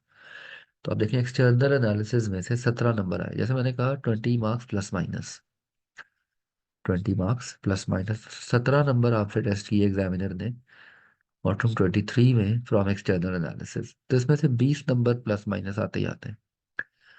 Right, so before we start the internal analysis, let's take a small break. 15 minutes fair enough, ठीक है। 12:30 पे रिज्यूम करते हैं इंटरनल एनालिसिस, और उसके बाद एथिक्स। तो उसके बाद हार्डली फिर 1 घंटे का कंटेंट होगा, मजीद आधे घंटा हम फिर डिस्कस करेंगे आपकी एग्जाम अटेम्प्टिंग टेक्निक्स और important topics for your attempt, ठीक है। So we are taking a 15 minutes pause here. Right, अच्छा, ये आपके आई कैप के स्टडी टेक्स्ट में हर चैप्टर के एंड पे एक लिस्ट ऑफ प्रैक्टिस क्वेश्चंस भी दिए गए हैं, इनको भी देखिएगा। ये भी अच्छे क्वेश्चंस हैं, बहुत सारे क्वेश्चंस इसमें से बड़े रेलेवेंट हैं, जो कि एग्जामिनेशन पॉइंट ऑफ व्यू से डायरेक्टली टारगेट किए जा सकते हैं। इंटरनल एनालिसिस में we talk about strategic capability, we talk about customer need, we talk about critical success factors. ये सीएसएफ का 10 नंबर का सवाल आया था मार्च 23 में।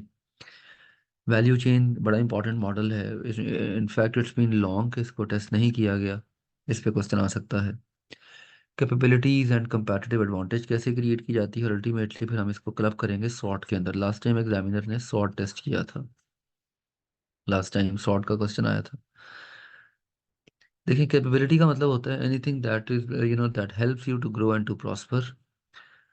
Through which you can use your resources and achieve your goals, इसे capability कहते हैं। So strategic capability is the capability of the entity to grow and to prosper.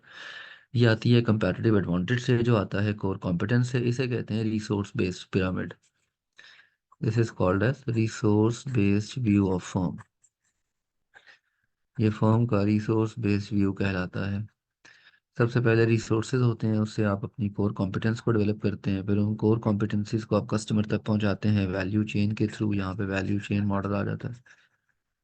फिर उसकी बेस पे आप कंपैरेटिव एडवांटेज हासिल करते हैं, ultimately you build your strategic capability, right. So everything starts with the customer needs. Customer की needs क्या है, कस्टमर की वांट्स क्या है, कस्टमर की डिज़ायर्स क्या है, कस्टमर क्या चाहता है, कस्टमर क्या पसंद करता है। Quality, design, convenience, feature. यहाँ पे फिर हम 4 P's ऑफ मार्केटिंग को डिस्कस करते हैं कस्टमर की नीड्स को फुलफिल करने के लिए।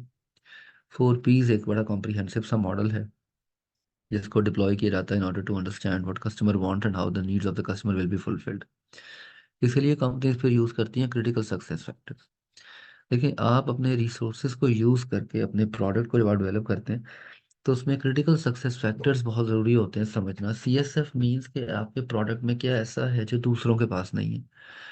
आपके प्रोडक्ट में क्या ऐसा है, फॉर एग्जांपल ये यहाँ पे मिसाल देता है कि कंपनी एक फर्म ऑफ अकाउंटेंट्स है जो कि मेजर सिटीज ऑफ पाकिस्तान में ऑपरेट करती है। Now now they are considering to expand in a city that is 50 miles away.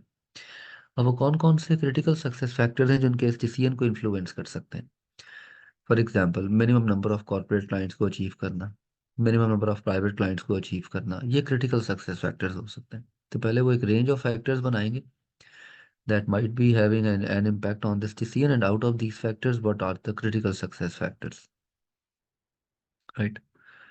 सो ये चीज़ें आपकी बेसिकली क्रिटिकल सक्सेस फैक्टर्स को डिटरमिन करने में। इसी तरह फॉर एग्जांपल एक कंपनी स्पोर्ट्स कार बनाती है, तो स्पोर्ट्स कार का क्रिटिकल सक्सेस फैक्टर है top speed. That is the critical success factor. अगर स्पोर्ट्स कार बना के आप उसमें टॉप स्पीड नहीं दे पा रहे तो फिर उसका कोई फ़ायदा नहीं है स्पोर्ट्स कार बनाने। तो ये 6 स्टेप आए थे पेपर में। ये 10 नंबर का सवाल था मार्च 23 में। It was a question of 10 marks. March 2023 में ये 10 नंबर का सवाल था। जॉनसन एंड स्कोल्स ने 6 स्टेप्स कंपैटिटिव एडवांटेज को अचीव करने के लिए जो बताए थे। सबसे पहले स्टेप में आप अपनी फैक्टर्स को लिस्ट करें, फिर दूसरे स्टेप में उनके लिए देखें आपको कौन कौन सी क्रिटिकल कॉम्पिटेंस चाहिए। For example, critical success factor है टॉप स्पीड, एक स्पोर्ट्स कार मैन्युफैक्चरिंग कंपनी का। इनके लिए क्रिटिकल कॉम्पिटेंस क्या चाहिए, state of the art assembly line चाहिए इनको। ये क्रिटिकल कॉम्पिटेंस है। तो किसी भी क्रिटिकल सक्सेस फैक्टर को, फॉर एग्जांपल क्वालिटी अगर एक क्रिटिकल सक्सेस फैक्टर है तो स्किल्ड वर्कफोर्स एक क्रिटिकल कॉम्पिटेंस है। फॉर एग्जांपल अगर लेट्स से एक कुरियर कंपनी है TCS, उसका क्रिटिकल सक्सेस फैक्टर क्या है, timely delivery of the parcel. तो क्रिटिकल कॉम्पिटेंस क्या है, well trained riders, riders well trained होने चाहिए, right. So critical success factors के अंदर इस तरह मिसाल देता है, आपका क्रिटिकल सक्सेस फैक्टर है लो सेल प्राइस, तो क्रिटिकल कॉम्पिटेंस क्या है, strict control over cost. Critical success factor है prompt delivery after receipt of order, और क्रिटिकल कॉम्पिटेंस क्या है, फास्ट प्रोडक्शन साइकिल। यानी जब आप अपने क्रिटिकल सक्सेस फैक्टर्स को डिटर्मिन कर लेते हैं तो उन फैक्टर्स को अचीव करने के लिए, इम्प्लीमेंट करने के लिए जो आपको एबिलिटीज़ चाहिए वो आपकी क्रिटिकल कॉम्पिटेंसीज कहलाती हैं। फिर स्टेप नंबर 3 में आप अपनी क्रिटिकल कॉम्पिटेंसीज के लेवल को डिटर्मिन करते हैं, क्या लेवल होना चाहिए इन क्रिटिकल कॉम्पिटेंसीज का जो आप दूसरे से बेहतर करे आपको। फिर स्टेप नंबर 4 में उनके KPIs बनाते हैं, इनके बेंचमार्क्स क्या सेट करने हैं आपने। जैसे फॉर एग्जांपल कॉस्ट कंट्रोल करनी है, भाई कितनी कॉस्ट कंट्रोल करनी है, इसका बेंचमार्क क्या है, 10%, 20%, 15%, जो भी बेंचमार्क है, राइट। और फिर उसके बाद उन टारगेटेड KPIs की परफॉर्मेंस की मॉनिटरिंग। तो ये 6 स्टेप्स हैं, इस पे सवाल आया था पेपर में मार्च 2023 में। बेंचमार्किंग भी एक टूल है जो हम यूज़ करते हैं इंटरनल रिसोर्सेज और इंटरनल कॉम्पिटेंस को बिल्ड करने के लिए। बेंचमार्किंग मीन्स आप अपने आप को दूसरों के साथ कंपेयर करके अपनी परफॉर्मेंस के इंडिकेटर्स को इस्टेब्लिश करते हैं। बेंचमार्किंग इंटरनल भी होती है, एक्सटर्नल भी होती है। एक्सटर्नल बेंचमार्किंग में आपकी कंपैरेटिव बेंचमार्किंग आ जाती है, कस्टमर बेंचमार्किंग आ जाती है। ये भी देख लीजिएगा, अच्छा सवाल है। CFAP लेवल पे आ चुका है, अभी तक कैप लेवल पे ही अनटेस्टेड है, but this question has already appeared in the CFAP, right. Most important topic of this particular area और पेपर पॉइंट ऑफ व्यू से इसके सवाल आने के बड़े वसी चांसेस हैं। Value chain model. वैल्यू क्या होती है? वैल्यू वो बेनिफिट है जो कस्टमर एक प्रोडक्ट से सीख करता है। Once the customer buys a product, uses the product, disposes the product off, उसे वैल्यू कहते हैं। फॉर एग्जाम्पल, एक रेस्टोरेंट रॉ रॉ मीट खरीदता है, वेजिटेबल खरीदता है, स्पाइसेस खरीदता है। सारे इनपुट्स की कॉस्ट है 200 रुपये। लेकिन उन सारे इनपुट्स को यूज़ करके जब एक बर्गर बनाता है तो वो बर्गर बिकता है 1000 रुपये का। तो वो वैल्यू ऐड कर दी उन्होंने basically. Now the value is added, right? So value chain model जो है ये कहता है कि there are some certain activities with in and outside the company जो हेल्प करती हैं उनकी वैल्यू क्रिएशन के प्रोसेस। सप्लायर से रॉ मटेरियल आया, कन्वर्ट हुआ फाइनल प्रोडक्ट में, वेयर हाउस में जाके लग गया, कस्टमर ने डिमांड की तो डिस्ट्रीब्यूट हो गया, और आफ्टर सेल सर्विसेज। ये आपकी प्राइमरी वैल्यू चेन है। इंफ्रास्ट्रक्चर, एचआर, टेक्नोलॉजी, प्रोक्योरमेंट, ये सारी आपकी सेकेंडरी वैल्यू चेन है। तो प्राइमरी वैल्यू चेन में प्रोडक्ट फिजिकली मूव करता है, सेकेंडरी वैल्यू चेन सपोर्ट करती है। Inbound logistics operation, outbound logistics, sales, marketing and services, ये प्राइमरी वैल्यू चेन है। सेकेंडरी वैल्यू चेन में है procurement, technology, HR, infrastructure. Value जितनी ऐड करेंगे उतनी क्रिटिकल कॉम्पिटेंस आपकी बेहतर होगी, उतना आपको कंपैरेटिव एडवांटेज मिलेगा। Remember that adding more value will enhance the ability of an organization to achieve a higher degree or a higher level of critical competence that will ultimately add into their competitive advantage। Value add करने के बहुत सारे तरीके हैं। इसी आप सबसे पहले देखते हैं आपका कस्टमर कौन है, किसको सर्व कर रहे हैं, उसके मुताबिक आप वैल्यू प्रोपोजिशन डिफाइन करते हैं। अगर आप टारगेट कर रहे हैं क्वालिटी ओरिएंटेड कस्टमर को तो फिर वैल्यू आप ऐड करेंगे क्वालिटी की बेस पे, प्राइस इनसेंसिटिव हो जाएगी। अगर आपका कस्टमर जो है वो कॉस्ट कॉन्शियस है तो फिर प्राइस मोस्ट सेंसिटिव फैक्टर है वैल्यू ऐड करने के पीछे। तो you need to see that how do you add value. जितनी ज़्यादा वैल्यू एक कंपनी ऐड करती है अपने प्रोडक्ट में उतना उसे कंपैरेटिव एडवांटेज ज़्यादा मिलता है। वैल्यू वैल्यू ब्रांड नेम से भी आती है, वैल्यू क्विक सर्विस से भी आती है, डिलीवरी से भी आती है, इनोवेशन से वैल्यू क्रिएट होती है। वैल्यू क्रिएट करने के बहुत सारे तरीके हैं। All of these are various ways. Paper में जब भी क्वेश्चन आएगा तो आपको एक्टिविटीज़ के मुताबिक, जैसे फॉर एग्जांपल ब्रांड नेम की जो वैल्यू है ये मार्केटिंग एंड सेल्स में बिलोंग करती है। क्वालिटी की जो वैल्यू है ये ऑपरेशंस से बिलोंग करती है, जहाँ पे आप प्रोडक्ट बना रहे होते हैं। क्विक डिलीवरी की जो वैल्यू है ये आउटबाउंड लॉजिस्टिक्स से बिलोंग करती है, जहाँ पे प्रोडक्ट आपका कस्टमर तक डिस्ट्रीब्यूट हो रहा होता है। तो पेपर पॉइंट ऑफ व्यू से अगर वैल्यू चेन पे क्वेश्चन आता है तो फिर आपको प्रिसाइजली वैल्यू चेन की कोर एक्टिविटीज़ के अंदर आपको वैल्यू के पॉइंट्स ऐड करने होंगे, राइट? वैल्यू का बड़ा इंपॉर्टेंट रोल है स्ट्रेटेजिक मैनेजमेंट के साथ भी, कि एक बिजनेस की फाइनेंशियल स्ट्रेटजी, कॉर्पोरेट स्ट्रेटजी और इन्वेस्टमेंट स्ट्रेटजी वैल्यू पे डिपेंडेंट होती है। ये सिर्फ पढ़ लीजिएगा, इस पर कभी क्वेश्चन आया तो नहीं है खैर, लेकिन आने के चांसेस हमेशा रहते हैं। तो यू कैन सी कि कॉर्पोरेट स्ट्रेटजी क्या है, हमें वैल्यू कैसे ऐड करनी, राइट? जब आप वैल्यू ऐड करेंगे रेवेन्यूज आएंगे, you will give more dividends to your shareholders. Financial strategy बेहतर होगी, वो आपको और ज़्यादा इन्वेस्टमेंट देंगे, आप मजीद वैल्यू ऐड करेंगे, तो एक साइकिल चल पड़ेगा वैल्यू एडिशन का, राइट? इंपॉर्टेंट टॉपिक है। रिसोर्सेज या यहाँ से अभी तक अनटेस्टेड है, ये सारा एरिया अभी तक पेपर में अनटेस्टेड है। कभी रिसोर्स पे और कॉम्पिटेंस पे क्वेश्चन नहीं आया, बड़ा हालांकि इंपॉर्टेंट टॉपिक है। बड़े इंटरेस्टिंग क्रिस्प से क्वेश्चन है। रिसोर्सेज कौन कौन से होते हैं? थ्रेशोल्ड रिसोर्सेज होते हैं, यूनिक रिसोर्सेज होते हैं। इसी तरह थ्रेशोल्ड कॉम्पिटेंस होती है, कोर कॉम्पिटेंस होती है। सस्टेनेबल कोर कॉम्पिटेंस वो होती है जिसे कोई कॉपी ना कर सके, जो आपके लिए लॉन्ग टर्म हो, ड्यूरेबल हो, डिफिकल्ट टू इमिटेट हो, राइट? ये आपकी। And then you have competitive advantage. How are you better than your competitor? आप दूसरों से कैसे बेहतर हैं? Competitive advantage is the ability of an organization to perform better than their competitor. ये क्रिएट होती है स्ट्रेटेजिक कैपेबिलिटी की तरफ, राइट? कैपेबिलिटीज भी दो किस्म की होती हैं कि जी सिर्फ इसमें से कभी क्वेश्चन नहीं आया, इसको सिर्फ पढ़ लें कॉन्सेप्चुअली डेफिनेशन की हद तक।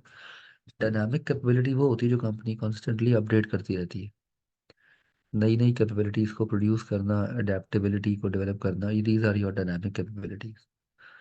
कॉस्ट एफिशिएंसीज के थ्रू भी आ सकती हैं, राइट?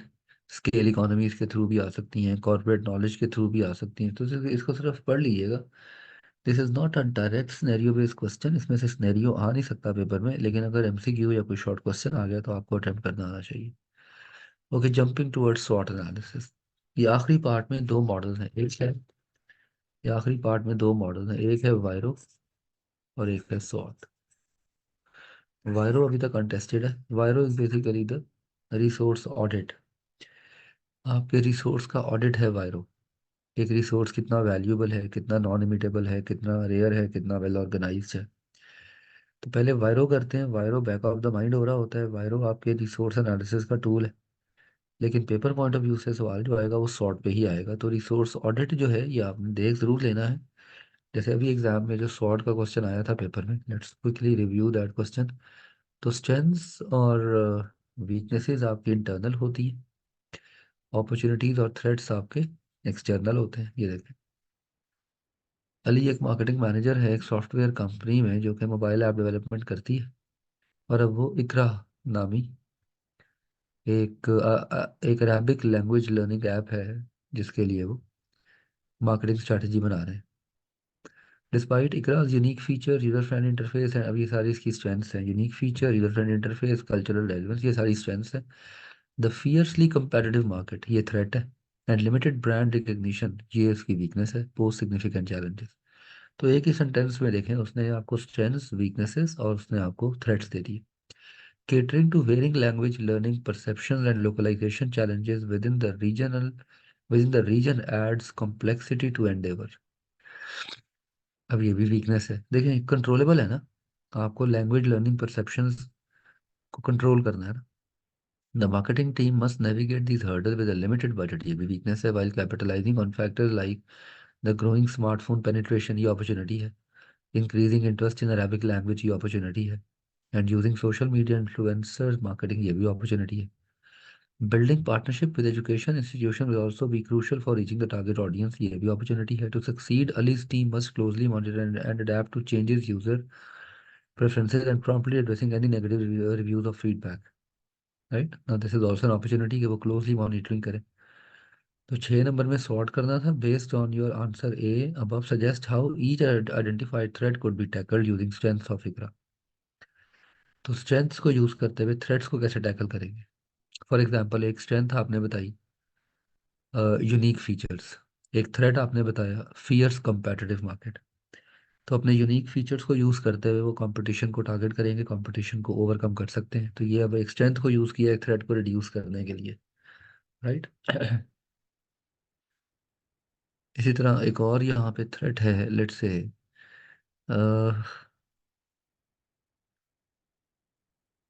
Changing environment. अब चेंजिंग एनवायरनमेंट भी एक थ्रेट हो सकता है, अपॉर्चुनिटी भी है, थ्रेट भी है।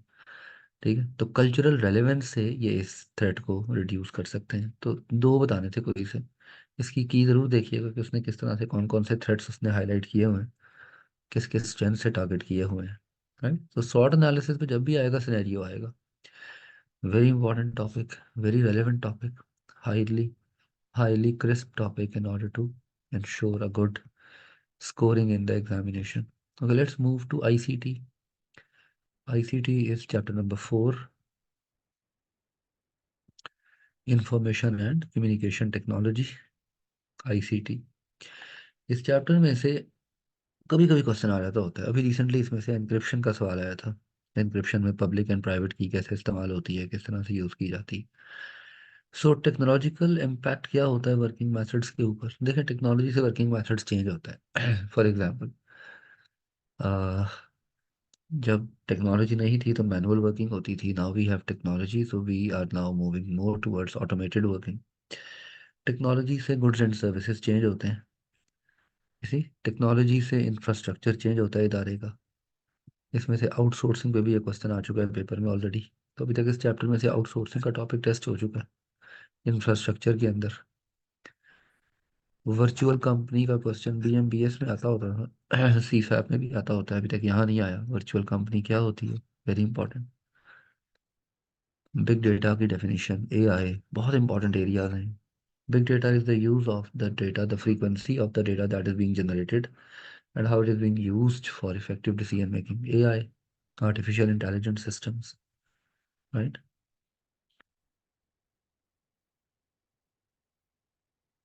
आईटी और आईएस में डिफरेंस पता होना चाहिए। IT is the hardware side, IS is the software side. IT is the use of computers and related technologies through which a business can collect data, manipulate data, you see, use the data. So IT के through आप नए products बनाते हैं, IT के through आप method of communication को change करते हैं, IT के थ्रू आप इंफॉर्मेशन एक्सेस को इम्प्रूव करते हैं। IT का मेन जो डोमिनेंट पार्ट है वो है न्यू प्रोडक्ट डेवलपमेंट, NPD। इसके बरक्स इंफॉर्मेशन सिस्टम जो है they are complementary use of hardware and software. इसके थ्रू आप इंफॉर्मेशन को प्रोसेस करते हैं, कलेक्ट करते हैं, स्टोर करते हैं, प्रोसेस करते हैं। इंफॉर्मेशन सिस्टम्स जो हैं they are use for decision making.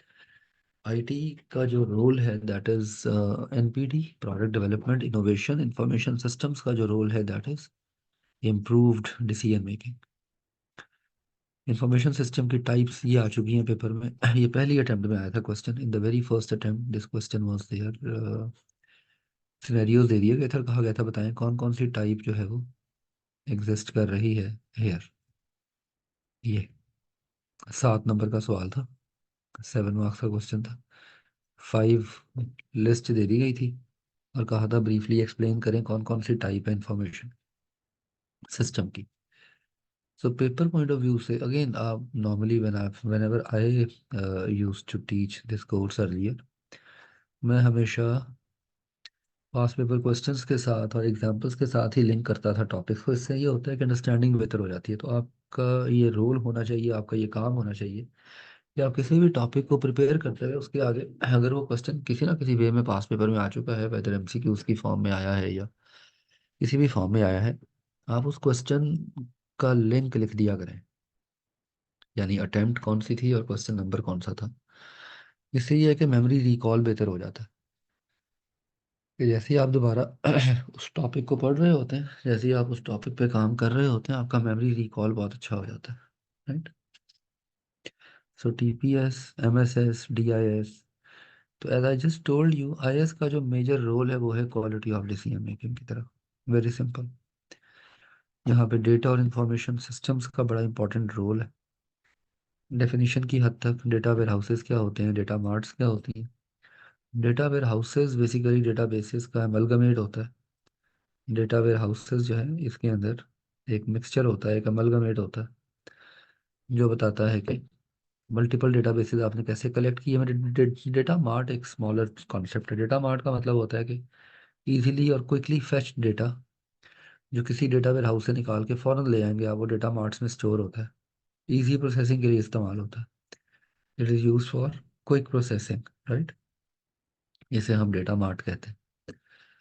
IT का इम्पैक्ट स्ट्रक्चर पे भी आता है, स्पेशली डाउन साइजिंग होती है, डी लेयरिंग होती है, आउटसोर्सिंग से आप स्ट्रक्चर को चेंज करते हैं। This is the most important part of this chapter. इसमें से क्वेश्चन आता होता है। अभी तक इसमें से एनक्रिप्शन का सवाल आ चुका है सो फार, और फायरवॉल्स के बाकी एमसीक्यूज बहुत दफ़ा आ चुके हैं। तो ब्रॉडली स्पीकिंग सिस्टम की जो सिक्योरिटी है ये दो तरह से कंट्रोल होती है।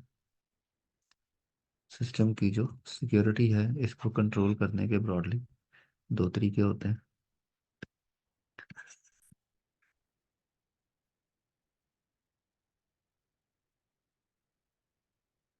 एक होते हैं जनरल कंट्रोल्स और एक होते हैं system controls, sorry application control. Application control,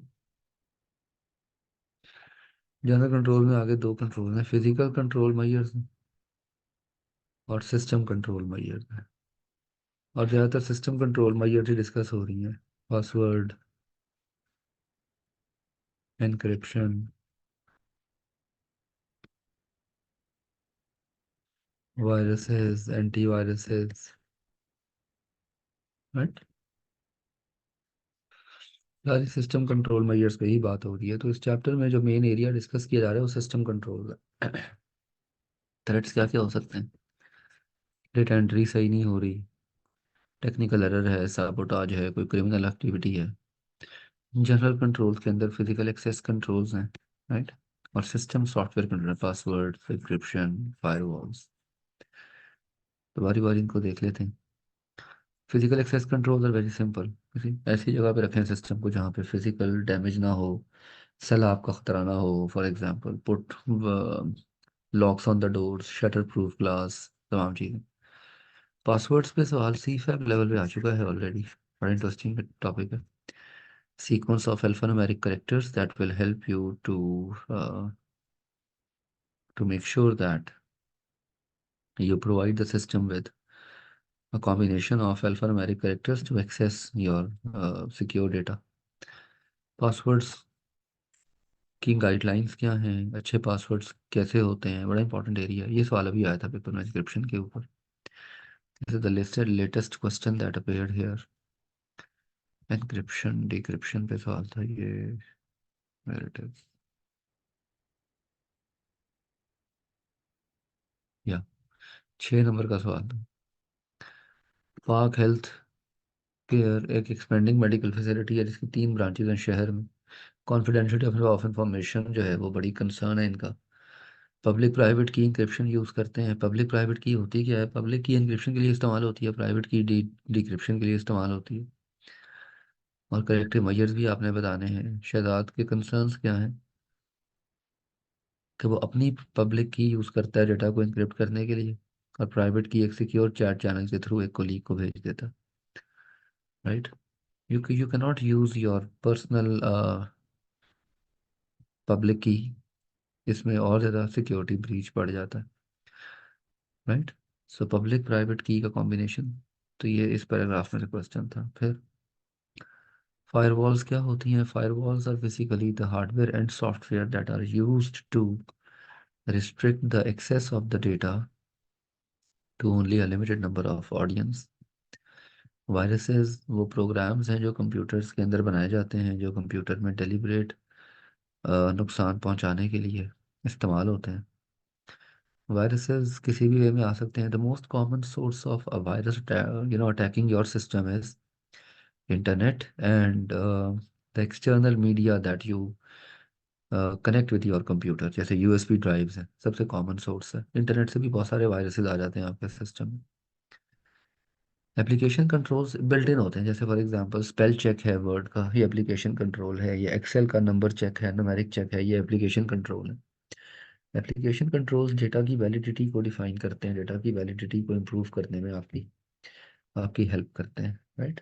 application controls have an impact on improving the validity of the data. Okay, so this is all about chapter number 4, quite crisp and handy. And with this, we now also conclude our discussion on internal analysis. ये भी पूरा हो गया हम chapter 8 and chapter number 4. Moving towards the last chapter, ethics and ethical decision making. इसमें दो ही models हैं, एक ट्रिपल ए मॉडल है और एक टकर मॉडल है। टकर मॉडल 2 दफ़ा आ चुका है, इस दफ़ा if not 100% I can claim at 99.9% के Tucker model, sorry, triple A model मिलेगा आपको पेपर में।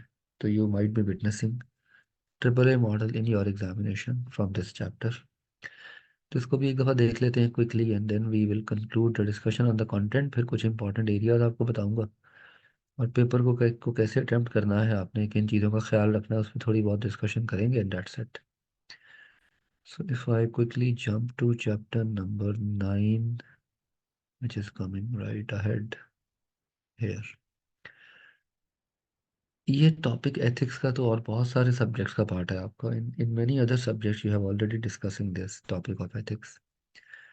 एथिक्स क्या होते हैं, मॉरल फिलॉसफी क्या होती है, एथिकल कंसिडरेशंस क्या होती हैं, एथिकल डायलेमा किसे कहते हैं। देखें, एक डॉक्टर है जो कि एक मरे हुए पेशेंट के ऑर्गन्स को डोनेट कर देता है। अब ये एक एथिकल डायलेमा है कि कर किसी का भला रहा है, लेकिन मरे हुए पेशेंट की मरने से पहले उसकी परमिशन लेने के बगैर आप उसके ऑर्गन डोनेट नहीं कर सकते। तो this is called as ethical dilemma. Business ethics वो एथिक्स हैं जो बिजनेस की एक्टिविटीज को रेगुलेट करते हैं। They might be different from the social ethics. They might be different from the ethics that we typically follow in our social dealings. तो business ethics जो होते हैं ये सोशल एथिक्स से फर्क हो सकते हैं. They are the principles, the norms, and the standards that govern a group of people, right? Business ethics के अंदर एथिकल कल्चर कहाँ से पैदा होता है? एथिकल कल्चर डिफाइन करता है कि एक बिजनेस में जो एम्प्लॉयज़ हैं, जो ओनर्स हैं, वो कितने एथिकली कमिटेड हैं. तो इसमें आपकी एम्प्लॉय कमिटमेंट सबसे इंपॉर्टेंट है. एक एथिकल ऑर्गेनाइजेशन के अंदर employee commitment would be there. Employees will be committed to the organisation. Employees जो हैं वो इदारे के साथ कमिटेड होंगे. एक एथिकल ऑर्गेनाइजेशन हमेशा एम्प्लॉयज़ को इनकरेज करेगी, एम्प्लॉयज़ की एथिकल कमिटमेंट को इन्हेंस करेगी. इन्वेस्टर का कॉन्फिडेंस बेहतर होगा. Investor would be willing to invest in such companies जो कि एथिकल बिजनेस प्रैक्टिसेस करते हैं. कस्टमर सेटिस्फैक्शन बेहतर होगी. ये सारे बेनिफिट्स हैं एथिकल बिहेवियर के. इसमें पहले आई कैप के कोड्स भी होते थे. इसमें पहले आई कैप के कोड्स ऑफ एथिक्स भी होते थे. Code of ethics by ICAP, जो अब सब्ट्रैक्ट कर दिए हैं क्योंकि वो ऑलरेडी आप हर सब्जेक्ट में पढ़ रहे हैं. तो इसमें पहले है triple A, American accounting association model. इसके बड़े सिंपल से 7 स्टेप्स हैं. पहले आप फैक्ट्स इस्टेब्लिश करें केस के, ये केस का पोस्टमार्टम है. फिर एथिकल इशू को आइडेंटिफाई करें. फिर यहाँ पे आप वो नॉर्म्स और वो प्रिंसिपल, तो यहाँ पे आप आई कैप के कोड्स का सहारा ले सकते हैं. यानी जो भी एथिकल इशू है उससे कौन कौन से कोड ऑफ एथिकल बिहेवियर के प्रिंसिपल्स चैलेंज हो रहे हैं. Integrity, honesty, truthfulness. ठीक है, अगर आप उन्हें स्पेसिफिक प्रिंसिपल्स के नाम दे दें तो भी ठीक है, या जेनेरिक नाम दे दें तो भी ठीक है. फिर आप कोर्स ऑफ एक्शन को डिटर्मिन करें. फिर आप प्रिंसिपल्स को, नॉर्म्स को मैच करें आप ऑप्शंस के साथ. फिर आप कॉन्सिक्वेंसेज देखकर अल्टीमेटली आप एक्शन लें, डिसीजन लें. ये बड़ा अच्छा केस है, बड़ी अच्छी एग्जांपल है जो पेपर में दी गई है. इसी तरह का सवाल पेपर में आप एक्सपेक्ट करेंगे. ऑपुलेंट फर्नीचर एक कंपनी है जो कि लार्जेस्ट रिटेलर है फर्नीचर का, जो कि रिटेल शॉप्स ऑपरेट करती है across the globe. Premium quality furniture hardwood flooring company बेचती है. डिफॉरेस्टेशन भी कर रही है. एनवायरमेंटल कंसर्न्स भी हाई हैं. अभी रिसेंटली एक रिपोर्ट आई है एनवायरमेंटल प्रोटेक्शन एजेंसी की तरफ से, कंपनीज कॉस्टिंग द एनवायरनमेंट, जिसमें बहुत ज़्यादा इनको क्रिटिसाइज़ किया गया है. इस कंपनी को, कंपनी ने कहा कि नहीं, हम तो ये काम नहीं करते. 55% तो वुड हम वैसे ही सस्टेनेबल सोर्सेज से सोर्स करते हैं, जो हम अगले 5 साल में 80% तक ले जाएंगे. AIA ने रिसेंटली असिस्टेंट इंटरनल ऑडिटर के तौर पे ज्वाइन किया. उसने देखा कि ये तो सारी इनकी कहानियाँ ही हैं, राइट. तो फैक्ट्स क्या है, केस के EPA ने रिपोर्ट इशू की है. AIA के कंसर्न्स हैं कि कंपनी जो है बहुत कुछ अनएथिकल कर रही है और उसे अनड्यू फेवर दी गई है. एथिकल इशू क्या है इसमें? इसमें एथिकल इशू ये है कि वो फॉरेस्ट को क्लियर कट कर रहे हैं और अनड्यू फेवर ऑफर कर रहे हैं. ठीक है, इसमें नॉर्म्स कौन कौन से चैलेंज होंगे? इसमें ऑब्जेक्टिविटी चैलेंज होगी. इसमें इंटेग्रिटी और प्रोफेशनल बिहेवियर चैलेंज हो रहा है. कोर्स ऑफ एक्शन क्या है? AIA रिपोर्ट कर दे अपनी रिपोर्ट में उन्हें के बारे में बता दे, और ड्यू फेवर भी ना ले, अनड्यू फेवर भी ना ले. रिपोर्ट भी ना करे, अनड्यू फेवर भी ले ले. इस तरह के कोर्स ऑफ एक्शन आ गए. फिर हर कोर्स ऑफ एक्शन का इम्पैक्ट क्या है और उसके कॉन्सिक्वेंसेस क्या होंगे. तो ये क्वेश्चन पेपर में इस तरह का सवाल आप एक्सपेक्ट करेंगे. रिमेंबर, जब भी आपको क्वेश्चन आए ट्रिपल ए मॉडल का, तो आपने ये 7 स्टेप्स को बड़ा प्रिसाइजली इम्प्लीमेंट करना है. पहले स्टेप में केस का पोस्टमार्टम करते होते हैं. उसके बाद फिर आगे उसके एथिकल इश्यूज पे बात करते हैं, मैचिंग नॉर्म्स एंड प्रिंसिपल्स को देखते हैं. And you do it in a way that would help you connect. अच्छा, इसमें जो आखिरी स्टेप है ना, ये बड़ा इंटरेस्टिंग है. इसमें आपने कभी भी डिसीजन नहीं लेके बताना, क्योंकि डिसीजन मेकर आप नहीं है, वो कोई और है. तो आपने सिंपली बल्कि ये कमेंट याद रख लें. ये कमेंट हमेशा ऐसे ही देना आपने ट्रिपल ए मॉडल में, कि the best decision would be the balance of consequences against the primary principles. That's it. आप कभी भी डिसीजन करके नहीं देंगे. Remember that you will never give a decision, you will always give a subjective opinion on what can be done, right? टकर का 5 question model है, ये भी अच्छा सवाल है. क्या ये डिसीजन प्रॉफिटेबल है? क्या ये लीगल है? क्या ये फेयर है? क्या ये राइट है? वो कहते हैं if it is not legal it can never be ethical, लेकिन if it is legal then still it can be unethical. अगर एक चीज़ इलीगल है तो कभी एथिकल नहीं हो सकती. हाँ, अगर एक चीज़ लीगल है तो चांसेस आर देयर कि उसमें वो एथिकल भी हो, अनएथिकल भी हो. सो टकर के 5 क्वेश्चन में हम ये क्वेश्चन करते हैं। टकर का 5 क्वेश्चन आता है बेसिकली 2 पॉइंट्स के ऊपर। एक एक्सट्रीम पे है यूटिलिटेरियनिज्म, यूटिलिटेरियनिज्म यानी आपके किसी भी एक्शन का जो आउटकम है वो डिपेंड करता है रूल के ऊपर, कानून क्या कहता है। ठीक है। और एंड पॉइंट एथिक्स का मतलब है all is well that ends well, अगर ग्रेटर गुड क्रिएट हो रहा है, राइट, सॉरी, यूटिलिटेरियनिज्म और एंड पॉइंट ये एक ही है, ये सेम है। यहाँ पे रूल एथिक्स है। हाँ, रूल एथिक्स कहते हैं कि हर चीज़ का एक कायदा है। यूटिलिटेरियनिज्म कहता है कि अगर यूटिलिटी क्रिएट हो रही है, ग्रेटर गुड क्रिएट हो रहा है तो वो एक्शन सही है। ठीक है। रूल एथिक्स कहते हैं नहीं भाई, कानून देखो। तो टकर के मॉडल में दोनों चीज़ें आ जाती हैं। जब आप लीगल की बात करते हैं तो यहाँ पे रूल आ जाता है, राइट। और जब आप बात करते हैं इज इट फेयर की, इज इट सस्टेनेबल डेवलपमेंट की, तो यहाँ पे फिर आ जाती है यूटिलिटेरियनिज्म, यानी ब्रॉडर जो आपका सेंस है वो आप बिल्ड कर लेते हैं, right. So this is how it works. Tucker का 5 क्वेश्चन मॉडल ज़रूर प्रिपेयर करना है आपने। ये माहम का एक अच्छा क्वेश्चन दिया गया है सेल्फ टेस्ट में, टक्कर के 5 क्वेश्चन मॉडल के ऊपर। ट्रिपल ए मॉडल के इसमें सिर्फ 2 ही क्वेश्चन हैं, एक ये है प्रैक्टिस के तौर पे और एक ऊपर एग्जाम्पल। सिर्फ 2 क्वेश्चन है ट्रिपल ए मॉडल के, ये 2 सवाल ही कर लें काफ़ी है। तो मुझसे अक्सर स्टूडेंट्स मांगते रहते हैं जी ट्रिपल ए के हमें प्रैक्टिस क्वेश्चन सर भेज दें। सो ट्रिपल ए के प्रैक्टिस क्वेश्चन जो हैं वो ये इतना कोई रिनाउंड मॉडल नहीं है, तो इसकी ऑनलाइन भी आपको बहुत ज़्यादा प्रैक्टिस क्वेश्चन नहीं मिलेंगे। So just for the sake of understanding and practice, these two models are fair enough. These two questions are fair enough for practicing the triple A model. ठीक है जी। So this concludes the content discussion. This concludes the 9 chapters in a quick glimpse. External analysis, internal analysis and ethics, right? अब कुछ important areas आपके लिए draw कर दूं paper point of view से। एक तो पेपर के पॉइंट ऑफ व्यू से you have to be very clear कि सबसे पहले एक लिस्ट है मॉडल्स, फ्रेमवर्क्स, राइट, theories। ये एक लिस्ट बना लें पहले 9 चैप्टर्स की ना। फॉर एग्जांपल पेस्टल का एक कॉम्प्रिहेंसिव मॉडल है सबसे पहले, फिर 5 फोर्सेस है, फिर बीसीजी है, फिर वैल्यू चेन है, राइट। हर चैप्टर की एक का पोस्टमार्टम करके एक लिस्ट बना लें। आपका 90% मैनेजरियल पोर्शन फ्रेमवर्क्स और मॉडल्स में से होता है, याद रखिएगा। ये देख लें, अभी फास्ट पेपर क्वेश्चन आपके सामने है। अभी मैंने आपके सामने क्वेश्चन पेपर ओपन किया हुआ था, दोबारा देख लें। मैनेजरियल पोर्शन का 90%, ये देखें, स्वॉट एनालिसिस आ गया 10 नंबर का, टकर आ गया 6 नंबर का, 5 फोर्सेस आ गया 9 नंबर का, right. Just look at it, just look at the impact of the models. फिर मार्केट सेगमेंटेशन का फ्रेमवर्क आ गया 5 नंबर का। सिवाय ये एनक्रिप्शन डिक्रिप्शन वाला एक क्वेश्चन, बाकी पूरा पेपर फ्रेमवर्क्स में से था, पूरा पेपर मॉडल्स में से था। देख रहे हैं आप। सो मैनेजरियल पोर्शन की टोटल वेटेज कितनी है, मैनेजरियल पोर्शन की टोटल वेटेज कितनी है पेपर में, ये भी आप देख सकते हैं।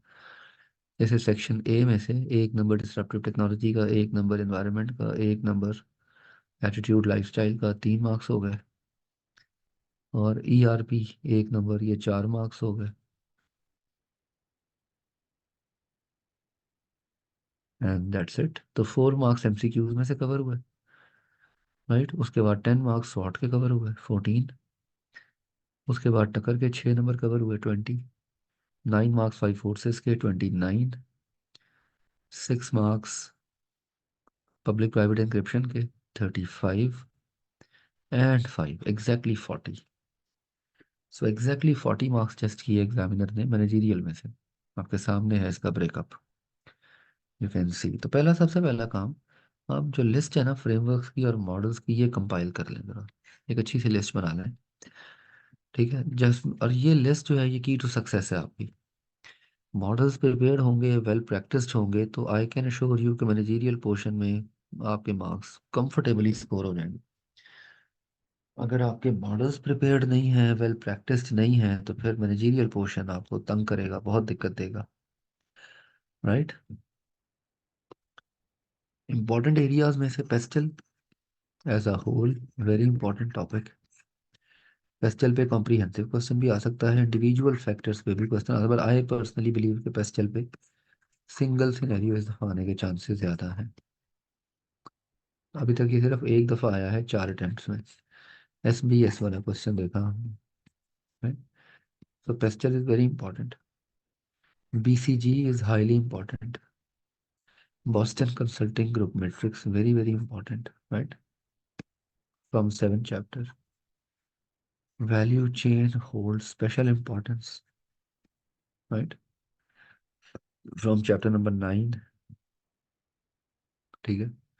Triple A model, sorry, from chapter number 8।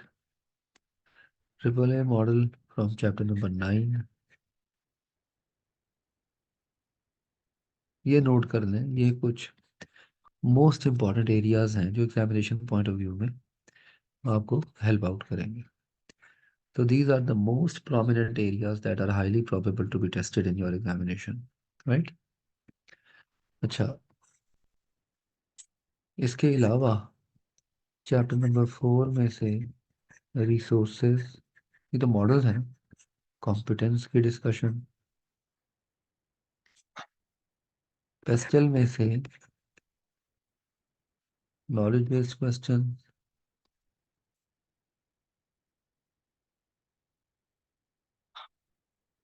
अच्छा जी, उसके बाद अगेन चैप्टर नंबर 4 में से, सॉरी नॉट 4, 9 में से, ये 9, चैप्टर नंबर 4 में से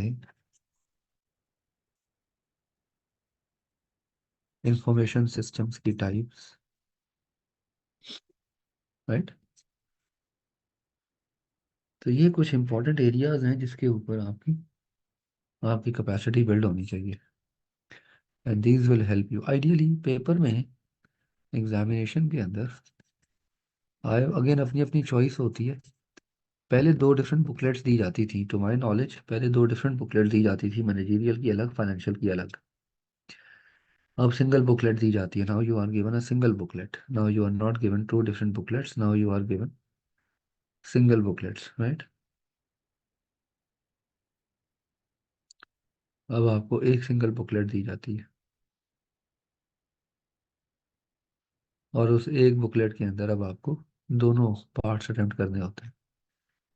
तो आइडियली आई रिकमेंड कि always start from managerial portion.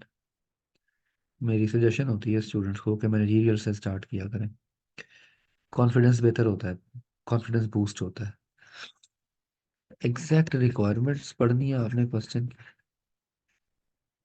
What is the exact requirement of the question, right. To the point answer देना है आपने। You just not need to, और मोस्ट इम्पॉर्टेंटली आपने केस रेलेवेंस मेंटेन करनी है। For example, अगर question में XYZ company आ गया, तो आंसर में भी आप ऐसे ही शुरू करेंगे, XYZ company can look into this and that, जो भी है। तो केस रेलेवेंस बहुत इंपॉर्टेंट होती है। You have to make your answer relevant to the case that is being asked, that is being put in front of you. Case की relevance के मुताबिक आपने आंसर देना होता है। Case relevance is very important. Okay, तो ये कुछ चीज़ें हैं जिनका आपने ख्याल रखना है पेपर में। और if you have any question, you can post your question in the comment section. I will revert back once I will have all the questions. I will definitely revert back. Financial portion पे question आया था, इस पे अलग section, एक अलग session होगा आपका। Mirza Ali Hasan probably will lead that session. तो फाइनेंशियल पोर्शन पे एक अलग सेशन ऑर्गेनाइज किया जाएगा। मैनेजरियल पोर्शन के लिए इतना ही है बस। 40 मार्क्स का पोर्शन है ये पेपर में, और ये 40 मार्क्स आपने इफेक्टिवली स्कोर करने हैं। That is something which you should B looking at in the best possible way, right? जो लोग चैट में अवेलेबल हैं ऑनलाइन, उनका कोई सवाल?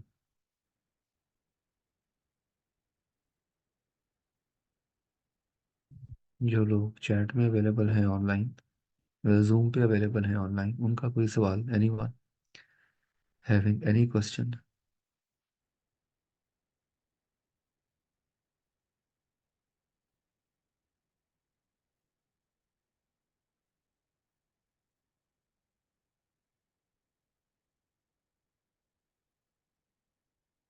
चलें, तो that's all for the discussion. I wish you all the best for the examination, right? For any further query or any further concern, you can just use the comment section of the live feed. Thank you very much.